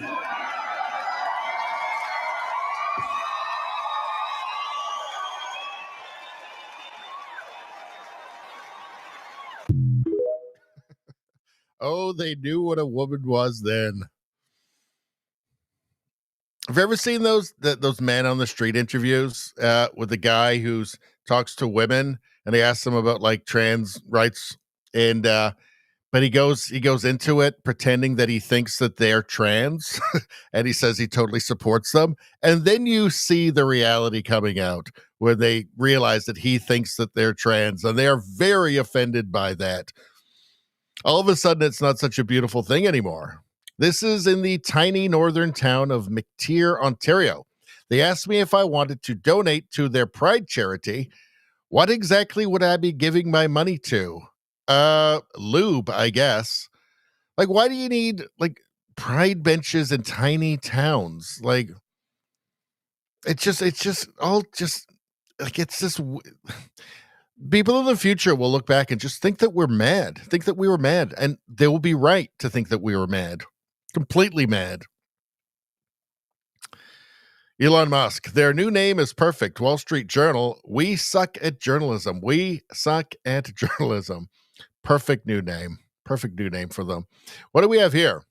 Time for Alberta to separate and make the Constitutional Republic of Alberta. I like the sounds of that. Constitutional Republic of Alberta. Canada, I mean, it's a real shame that Canada doesn't have the same kind of, well, I mean, we wouldn't because we're, British Empire, but at some point we should have just decided, let's just become a constitutional republic as well. Would have been better off. Then we make an improved version of the U.S. Constitution, but an Albertan Constitution. I think it's pretty hard to improve on it, to be honest, but okay. I mean, I wouldn't mind living in the Republic of Alberta. I've lived there before. I like it. Let's see. Babylon B. I wish we could all leave California. Beach Boys parody. All right, let's play. Let's try it. This chat from Turtles here says, I have a grocery store that asked me to donate to the flavor of the week. They don't even know what the cause is for. Donate $5 to homeless kids. They asked me to donate to for a kids food thing, and I'm ashamed to say that I didn't ask, is it Ukrainians or Gazans? I'm ashamed to say. Also, too, they ask me occasionally to donate to the Children's Hospital, and I always do because I'm a sucker for these things. But I'm ashamed to say that I never ask. Well, they're not going to use it to trans them, are they? They're not going to use it to trans them, are they? I'm ashamed to say I never asked that question, although I do donate, and I hope they're not using it to trans them. But anyway, let's continue.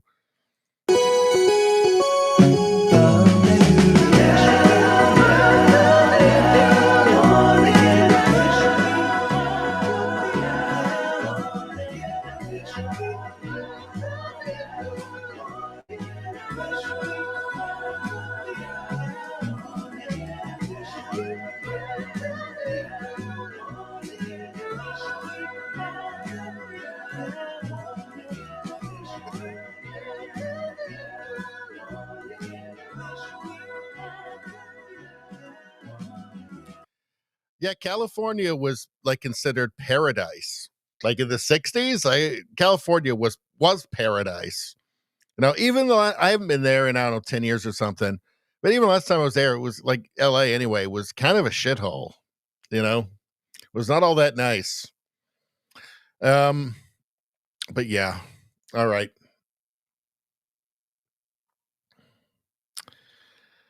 This is a power of meditation thing. So I don't know. It's not funny. I think did Rosie send this? Somebody sent this in. We might as well watch it because essentially I've done some meditation in my life. There's some mindfulness tricks that I still use today. I think it actually helped me quit drinking. But I did it for a long time. But let's listen. Your breath is the only thing that connects your conscious and your subconscious mind. So you're subconsciously breathing all day long and you're operating from back here where your amygdala and your limbic system are. They tell stories all day long. When you pause and you consciously take a breath, you lit up this frontal lobe. Your frontal lobe is where you make conscious cognitive choices. It's where you control your thoughts. When you light up this, you're making better decisions. You're telling your story. You're accepting the instincts you want and you're rejecting the others. You want to elevate that a step more? Meditate. First time somebody told me I needed to meditate, I was like, yeah, I'm a scientist. That's woo-woo. I don't do the woo. I do the woo. Here's why. I got real scientific about it and I dug into it and I was like, holy shnikes. Every single paper I read has really fascinating research with meditation. And it turns out one paper in particular changed my mind. Good friend of mine, she's a neuroscientist at Harvard. She knows something, I guess. But she did a research where she took non-meditators, scanned all of their brains, put them through a 20-minute-a-day, 8-week-long meditation program, rescanned all of their brains. And in 20 minutes, she changed the shape and function of every single person's brain. She shrunk their amygdala, and she literally grew gray matter. She grew brain cells in the frontal lobe. Read that study, I was like, I don't know about you. I need all the brain cells up here I can get. You know, I haven't actually meditated in like a long time in years. I still utilize some mindfulness techniques that I learned just for like resetting my mind. Almost like little like mini 10-second meditations, really. But after watching that, maybe I'll start up again because I could probably use some more gray matter. I don't know. Gray matter's good, right? That's the good stuff. And I'm almost kind of tempted. But I did in the past, and I think over the course of several years, it actually did help kind of reset my brain a bit so that I was able to quit drinking. This is not how you hire, apparently. Well, what's this? If her boobs touch the wall and her nose doesn't, hire her. Well, I'm sold. Is that Pamela Anderson? I don't know, but I'm sold. Let's see. So what's going on here? So Donald Trump's bail bond set at $454 million and then reduced to 175. How do you know the whole thing was just bullshit? It was all just rigged. $454 million reduced to $175 million, huh? Vance Luther Belcher's bail bond set at $5 million for butchering two people. Now, I mean, $5 million. Okay, I don't think he has $5 million, but just the absurdity of Trump's, the absurdity of that. If you didn't need more evidence, the whole thing was just political. Let's see. I'm starting to think the Democrat Party is a weird cult. So I guess this was at the No Kings thing. Let's take a look.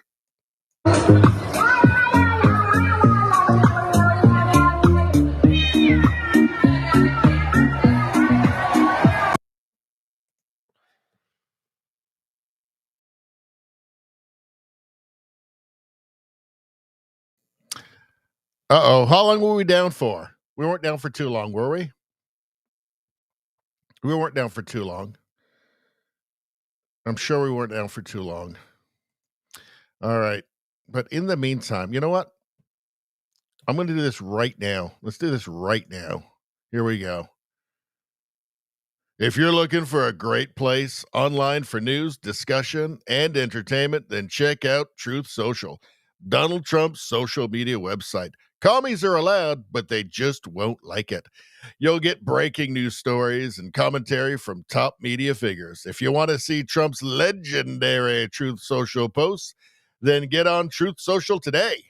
Join a growing community of patriots on a free speech platform designed to avoid censorship and cancellation by big tech. Every time somebody joins, a communist cries. Make your voice heard. Join the movement. Join Truth Social.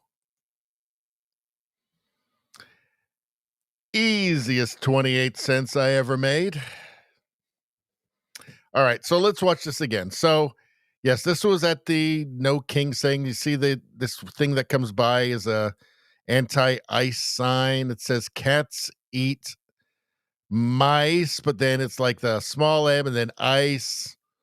So, I mean, it's also dumb. These people are retarded. I mean, you know, let's watch.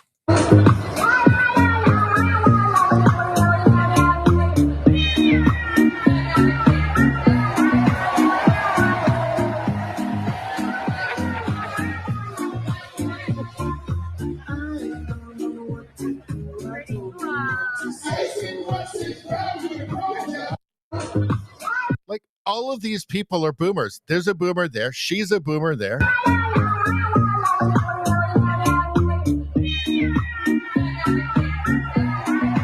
Like, that's a boomer there. That's a boomer there. Like, another one. It's just an opportunity for left-wing boomers to act like children. Like, it's so strange. Like, it's like they just never grew up. Like, it's not dignified. Like, this is not setting a good example for the younger generations. It's just embarrassing. You should have learned some stoicism by this age. Really, really. Like, how to conduct yourself publicly. Starting to think the Democrat Party is a weird cult. Yeah. You can stop thinking because it's just true. From the No Tyrants protest against Trump that was held yesterday in Toronto for some reason. Down with the Third Reich. Another boomer. Like, that's not even clever. Like, that's not even like junior high yearbook level politics right there. Down with the Third Reich. Like, this is not dignified. And he's wearing a mask, of course. What is wrong with you? You're setting a terrible example. You're supposed to be dignified. Like, you're supposed to like hold that promise of, one day everybody gets old and you can still be dignified though. It doesn't have to be, the end of you as just a person, like you, as having a role in society. Your role is supposed to be to set a good example for gracefully aging, right? Just so embarrassing. In Toronto. Let's see. Kate published this because the Democrats have become evil and violent. Well, this is interesting. I'm guessing this is obviously AI, but let's take a look. When did the Democratic Party become the party of violence? When did unity turn into threats? When did debate become dangerous? When did tolerance start sounding like a threat? Why do they rage at those who disagree? Why does their rhetoric sound more like war than politics? Why are their loudest voices always angry, always arrogant? Why do they call for violence and then smirk like it's noble? Why does their party back positions that 80% of Americans reject? Why can't they admit when they're wrong? Why is it always their way or else? Is this the party of love? Or is this the party of hate? Is this the party of peace or the party of rage? Is this the party of inclusion or the party of intimidation? Is this your party or has it become something else entirely? Ask yourself this. Does this party even understand the power of its rhetoric? Do they know their words activate the vulnerable, the unstable, the violent? Do they care that the weak-minded don't see metaphor? They see marching orders. Because when words are treated like weapons, don't be surprised when someone pulls the trigger. Well, maybe it's time for us to be a little meaner. Maybe it's time for us to be a little more fierce. But when it's adult like Donald Trump, you bully the shit out of him back. You push back. You make sure they know it's not there. I will go and take Trump out tonight. Take him out now. I just don't even know why there aren't uprisings. See, the thing is that they're left-wing extremists, right? The Democrat Party is full of left-wing extremists, just like the Liberal Party in Canada is full of left-wing extremists. All of the leftist parties have become extremists, right? The news media is constantly worried about extremism, far-right extremism. The only extremism that I'm seeing is coming from the left, all right? What open borders is not a moderate position, right? Letting 20 million people into your country illegally and then throwing a fit because somebody's trying to actually deport them because they've broken immigration law is not a moderate position. That is an extremist position. That is far left extremism. Okay? Like medical gender experiments on children is not a moderate position. That is an extremist position. That is a far left extremist position.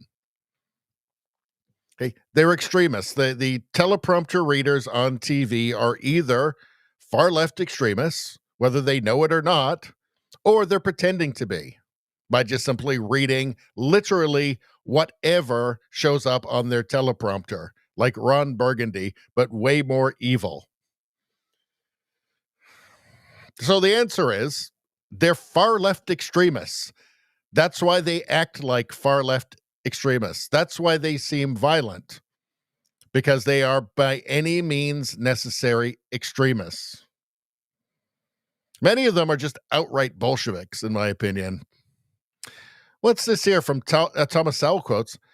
In 2007, Joe Biden said at a Black and Brown forum that illegal immigration lowers wages and hurts American jobs. What happened, Joe? What happened? With Senator Biden, do you believe that, as Anho suggested, we're talking about jobs that Americans won't do? That's often used as a conversation point in this debate over immigration. Let's get straight. Americans will do any job if you pay them properly.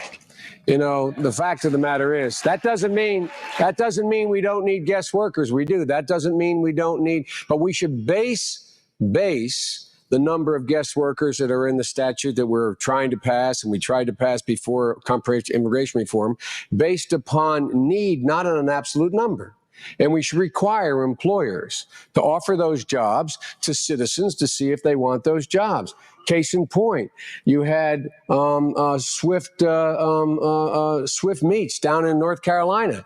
INS came in, 800 people took off. The fact of the matter is they had to go out and hire people. Guess what? They had to double the wage and provide health insurance. They got all the North Carolinians they want to come and slit pigs' throats, which no one wants to do. They did it. And so that doesn't mean there's not room. We need agricultural workers. We need H-1B visas. We need what, in fact, exists as a need, not as an artificial number to allow employers to drive down wages.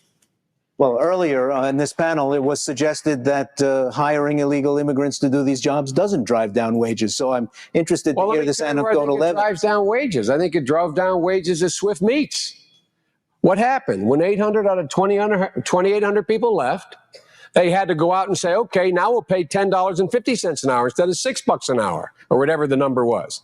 And we're going to give health insurance. And guess what?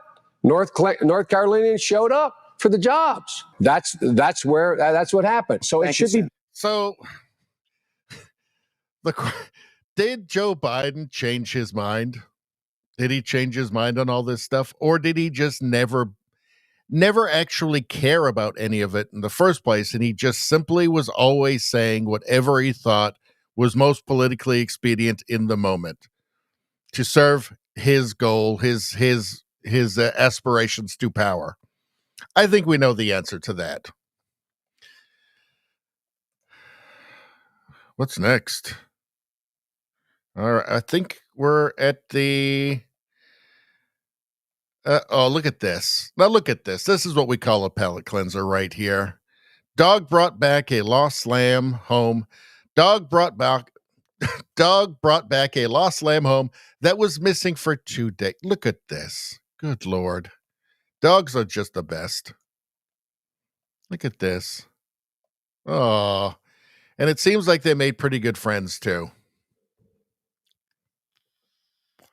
See, they're pals now. Oh, dogs are number one.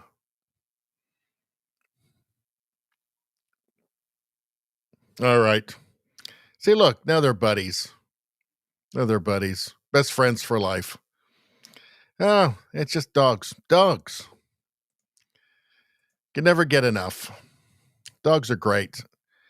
Did we show this last time? We didn't, did we? All right, let's just show it this time. Here we go. You ready? That's pretty good. That's pretty good. I'm certain that just got the YouTube stream demonetized, but you know what? Sometimes you gotta pay the price. They're actually just demonetizing all of them anyway, so it doesn't really seem to matter what I show in my streams or say. They just demonetize everyone now. For a while they weren't, and now they've just started automatically demonetizing, or not completely, but the limited monetization, which just, you know, it's not really even worth having it. It's not even really on the YouTube stream. It's not even really worth being monetized anyway because they don't make any money. But let's see. We already saw that crazy dingbat. What was going on here? From Eric Doherty. Eric Doherty. Los Angeles woman slams ICE. She's mad at ICE. She's mad at ICE, and I bet she thinks those 200-year-old people have to stay on those social security rolls too for democracy or something. So I'm in my beautiful city, LA, and I have friends texting me like all morning. My gardener didn't show up. My housekeeper didn't show up. Did somebody say crazy eyes? Why do they always have the crazy eyes? Oh, my farmer's market was closed. Everyone's scared. Well, this is not going to just happen in LA. And you 1%ers that only voted for Trump because of money? Guess what? You're going to have to do your own dishes or clean your own house or mow your own lawn and that wonderful produce, the organic. This is how out of touch these people are. Like, it's bizarre, right? Like, she seems to think that no Trump supporter does their own dishes or mows their own lawn. This is how weird these people are. These people who just want an unending supply of cheap labor to wash their dishes and mow their lawns. And they just assume, and probably wipe her ass as well. And they probably assume, I guess she assumes that everybody just does that. Everybody just gets somebody and pays them the least amount of money possible because they're in the country illegally and they can just do that. It's just weird, right? Like, just weird, bizarre people. Produce you get for your brunches?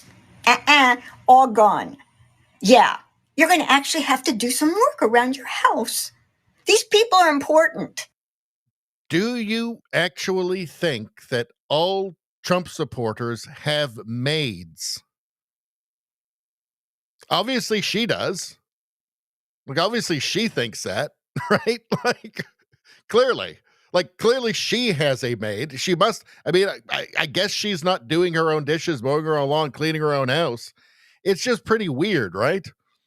Weird people. As if that was even an argument anyway for just having open borders. It's just so dumb. We already saw that. Is there anything else in here?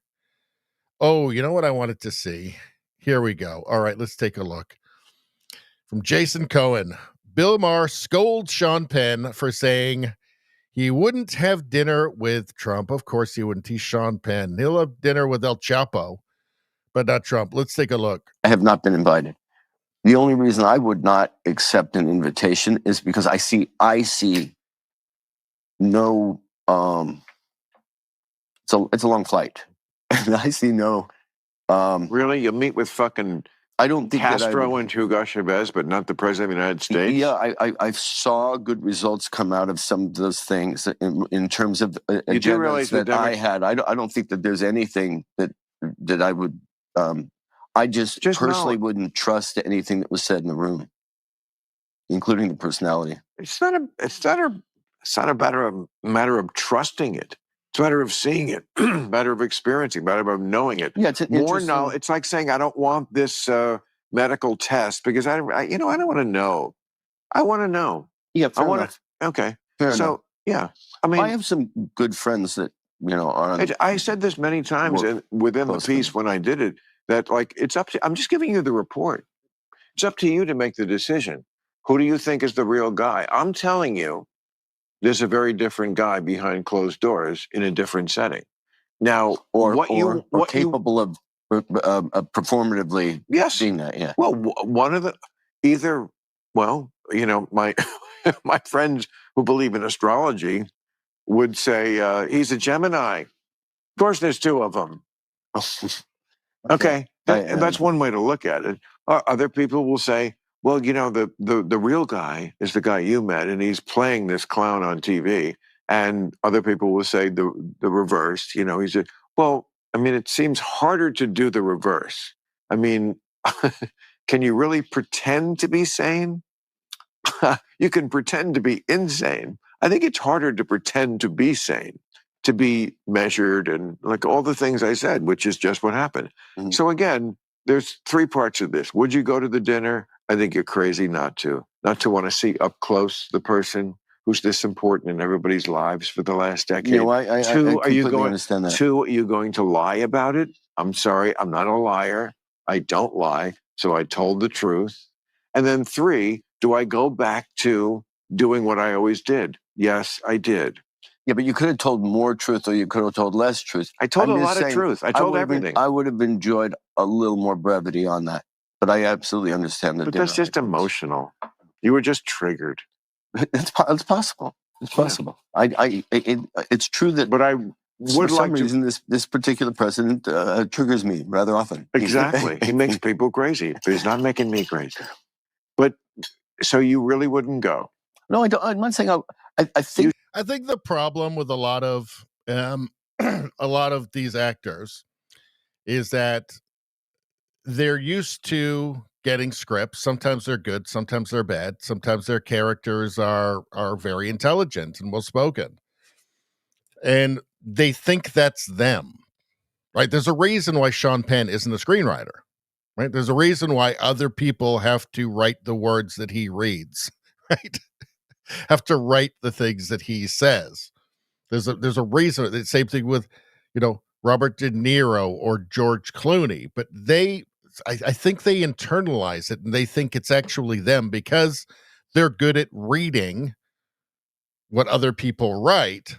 They think that that's them. They think they internalize part of that or something, or they think they're internalizing a part of it.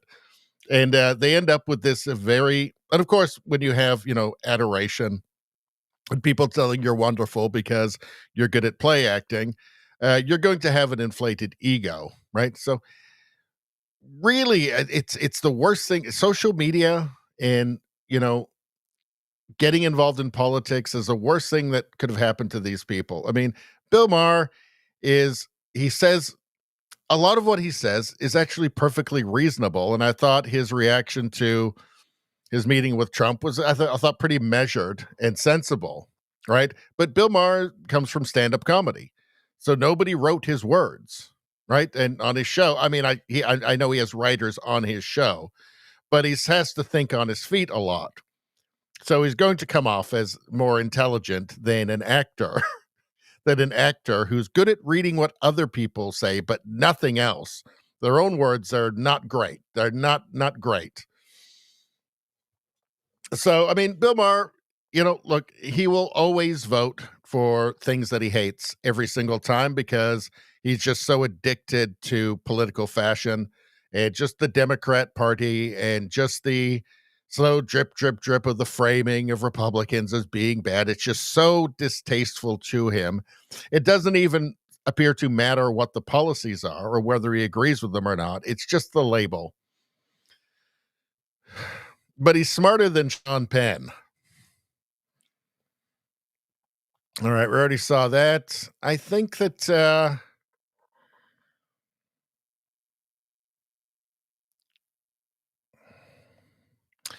should we do some Victor Davis Hanson here? I don't think we did this one. Joe Biden dismantled basic immigration law. So, Victor Davis Hanson, Joe Biden dismantled basic immigration law. Now Americans are suffering the consequences.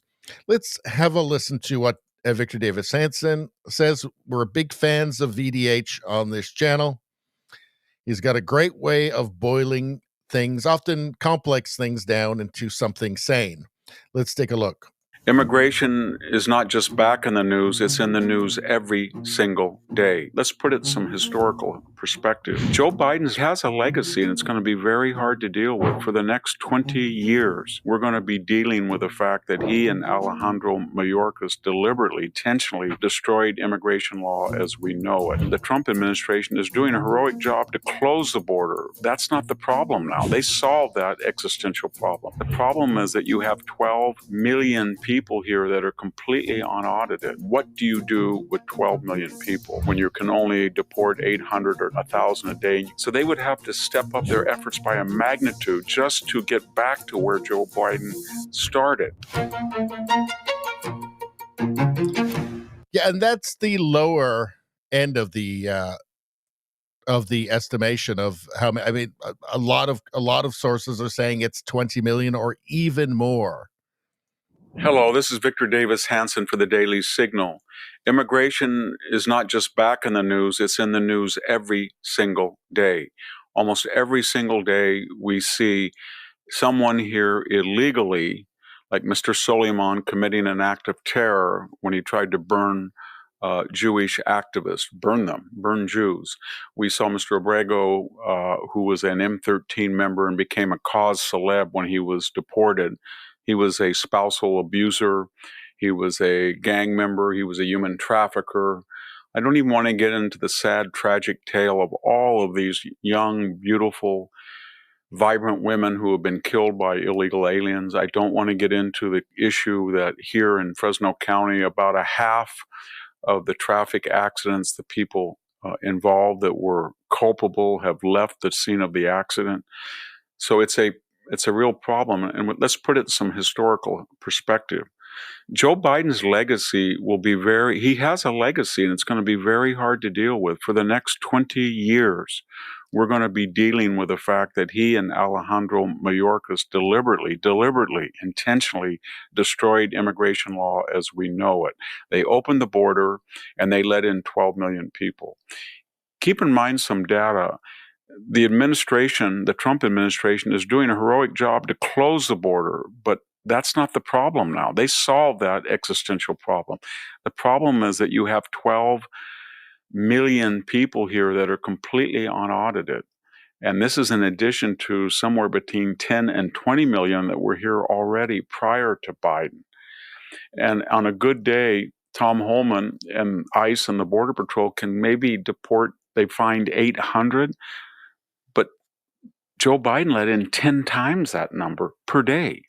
So they would have to step up their efforts by a magnitude just to get back to where Joe Biden started. If you let in 12 million people in the space of 4 years, you're talking about 3 million a year. You're talking 250,000 per month. So you can see it's 8,000 a day, and there's no way that seems even feasible, even when the left tries to obstruct that effort with sanctuary cities and district judges who entertain these lawsuits to stop it. The other thing to remember is what was really tragic about what Joe Biden did is he privileged illegal aliens over U.S. citizens. Now, what do I mean by that? His Defense Department, it started under other Trump-era defense secretaries, but they drummed out 8,500 of some of our best soldiers because they did not trust the experimental mRNA vaccine. Many of them had had COVID and had natural immunity. Think about that. At the same time they did that, they were letting about 7,000 to 10,000 people a day come through with no worry about whether they were vaccinated or not. So they were telling some of our bravest soldiers, we're going to go after you and drum you out of the military if you don't get this vaccine. But over here, we're going to let in 10,000 people, 8,000 people. We don't know who they are, but they don't have to have an accident. Take another example. We were supposed to all get something called the Real ID in 2020. It was delayed because of COVID, and it was enacted, I think, on May 7th of 2025. But here's the point. For the last 2 years, people have had to get ready to get that ID, or they can't fly. They have to have a passport or a birth certificate. They have to have proof of residency in their state, bills or a lease or something. It's a difficult process. You've got to go in person to the DMV. So what's my point? We were flying people in from southern Mexico, to take one example, into particular airports in the United States, mostly in the Southwest, but not exclusively. And we were doing it in the dead of night. And sometimes when you went to an airport, it would say immigrants, but they were not checking anybody's ID. In other words, a person in Chiapas or Yucatan or Oaxaca or Michoacan could say that they were a refugee, get on an app, hit the app, get on a plane and fly to an airport at 2 a.m. without passport control. Think of that. That happened while most Americans, as I speak, cannot get on a flight unless they have a real super ID that has been certified and adjudicated by forms of ID in addition to your driver's license. Again, we are treating people who are breaking the law by coming here and residing here better than we are U.S. citizens. And the wall is a wonderful thing that's continuing. Donald Trump's efforts to secure the border have been wildly successful. But the problem right now is an existential one. What do you do with 12 million people when you can only deport 800 or 1,000 a day, and you need to deport? If you want to solve the problem and get back to square one on January 20th of 2021, you've got to increase that by 10. Final query, Why did Joe Biden do this? Or the people around him? What was the purpose? Was it to expand the DEI agenda? Was it to bring poor people that didn't speak English without skills or high school diplomas so they would grow the entitlement industry, have to raise taxes, redistribution? Was it nihilism? He just got angry at Trump people and he thought, this is one thing they won't like. We're just going to open the borders. Was it to change the demography so with mail-in and early voting, these people could be instant constituents? Or was it just that he was mean? He was nihilist. He just said, I'm going to blank this up. Or was he incompetent? Good old Joe from Scranton. I don't know the answer to that, but I do know that we're going to have to find it in the next 20 years because this is the most grievous thing of all the terrible things that happened under the Biden administration. This one will be his legacy, and we're going to have to live with it. Thank you very much. This is Victor Davis Hanson for the Daily Signal. I mean, I think that, at base, the motivation for open borders and for prioritizing not only just non-citizens, but people in the country illegally, I think at base, the motivation really was, the most important motivation was to create a one-party state of people dependent on the Democrat Party, right? Get them voting, get them citizenship and voting as soon as possible. And then, if the Democrats could hold power for, 10 years, 20 years, I think that if they could hold power for that long, they could, through legislation, just get a total, destroy all of their political enemies, for one, terrify anybody from actually dissenting against them, and turn the United States into a one-party state. I mean, how do you know that politicians are no longer representing you? Right? Well, when they don't care about citizenship anymore, because that should be the most fundamental thing. That should be their first concern, is that they care for the citizens, the people that make up the actual country. When they prefer non-citizens, basically anybody from anywhere around the world, clearly they've got some perverse incentive. They're not serving the country, they're serving their own ambitions at that point, their own aspirations to power at that point. And it just seems fairly obvious. I mean, what else could that possibly be? What else could it be when they're punishing citizens and prioritizing not only non-citizens, but people that have broken the law to get into the country in the first place? They're certainly not patriots at that point, and they're not serving you. At that point, they're purely serving. They're not even really serving, the illegal immigrants at that point. They're just serving their own pursuit of power. And I don't see what the alternative to that is. All right. Let's see what else we got. I think we saw that last time. Saw this last time. I think we're pretty much, I think we're done. All right, we're done. Let's get to the chat and we'll call it a night. What are we? 3 hours. 3 hours. How about that? Let's see. All right. I'm going to scroll back a bit through the chat. I don't think we'll get to all of it. Rosie says, best Phil Collins video ever. That was pretty good. Izzy says, slave labor. I think you're referring to that crazy-eyed, and they all seem to be crazy-eyed, that boomer Democrat woman who's convinced that that Republicans all have maids who clean their houses and, mow their lawns for them. Very weird. Rosie says, oh no, do I have to pick my own cotton too now?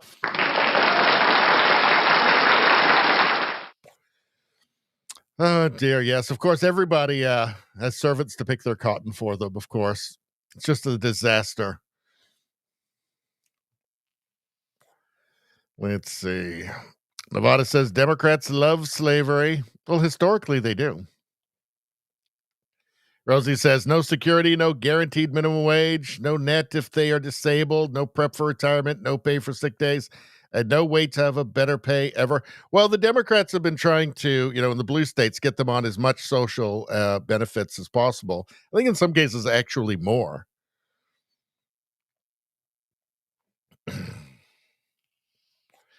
Nevada makes a great point here. Sean Penn always been a fuckwad.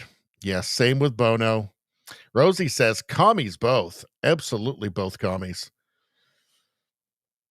And that's nothing but pure and simple old-fashioned communism. Jackie Gleason's right. Nevada says more like 40 million. You're talking about illegals there. Let's see. Nevada's saying there's got to be at least 50 million now. Well, nobody really knows the number is the thing, right?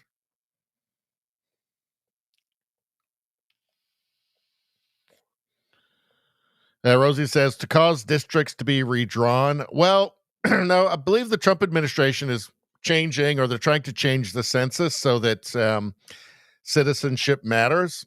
Because the way it is right now, it doesn't matter if people are citizens or on a visa or illegal. It counts towards electoral maps, and that's power for the Democrats.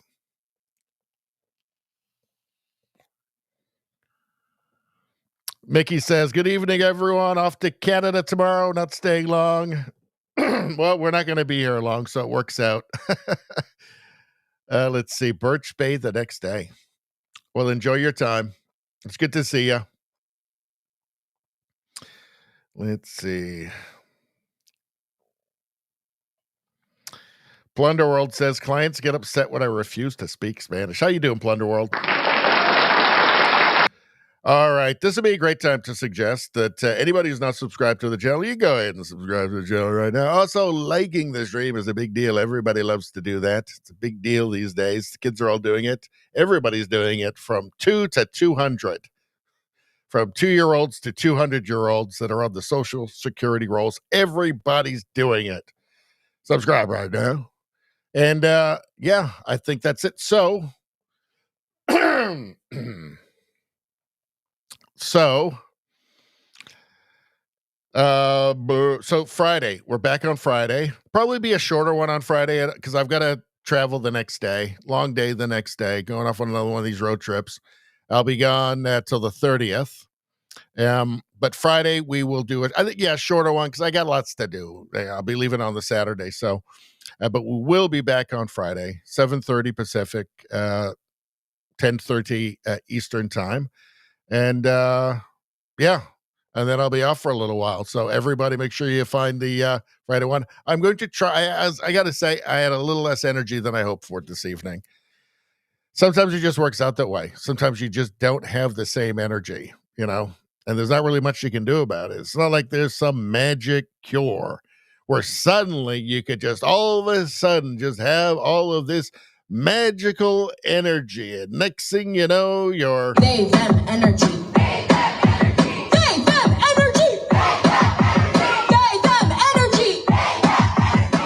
And teapot. Anyway, I guess that's the best possible way I could end off this stream. So yeah, subscribe to the channel. Also like the stream. Totally big deal. Everybody, have a great week. I will see you on, hopefully all of you on Friday. Talk to you later.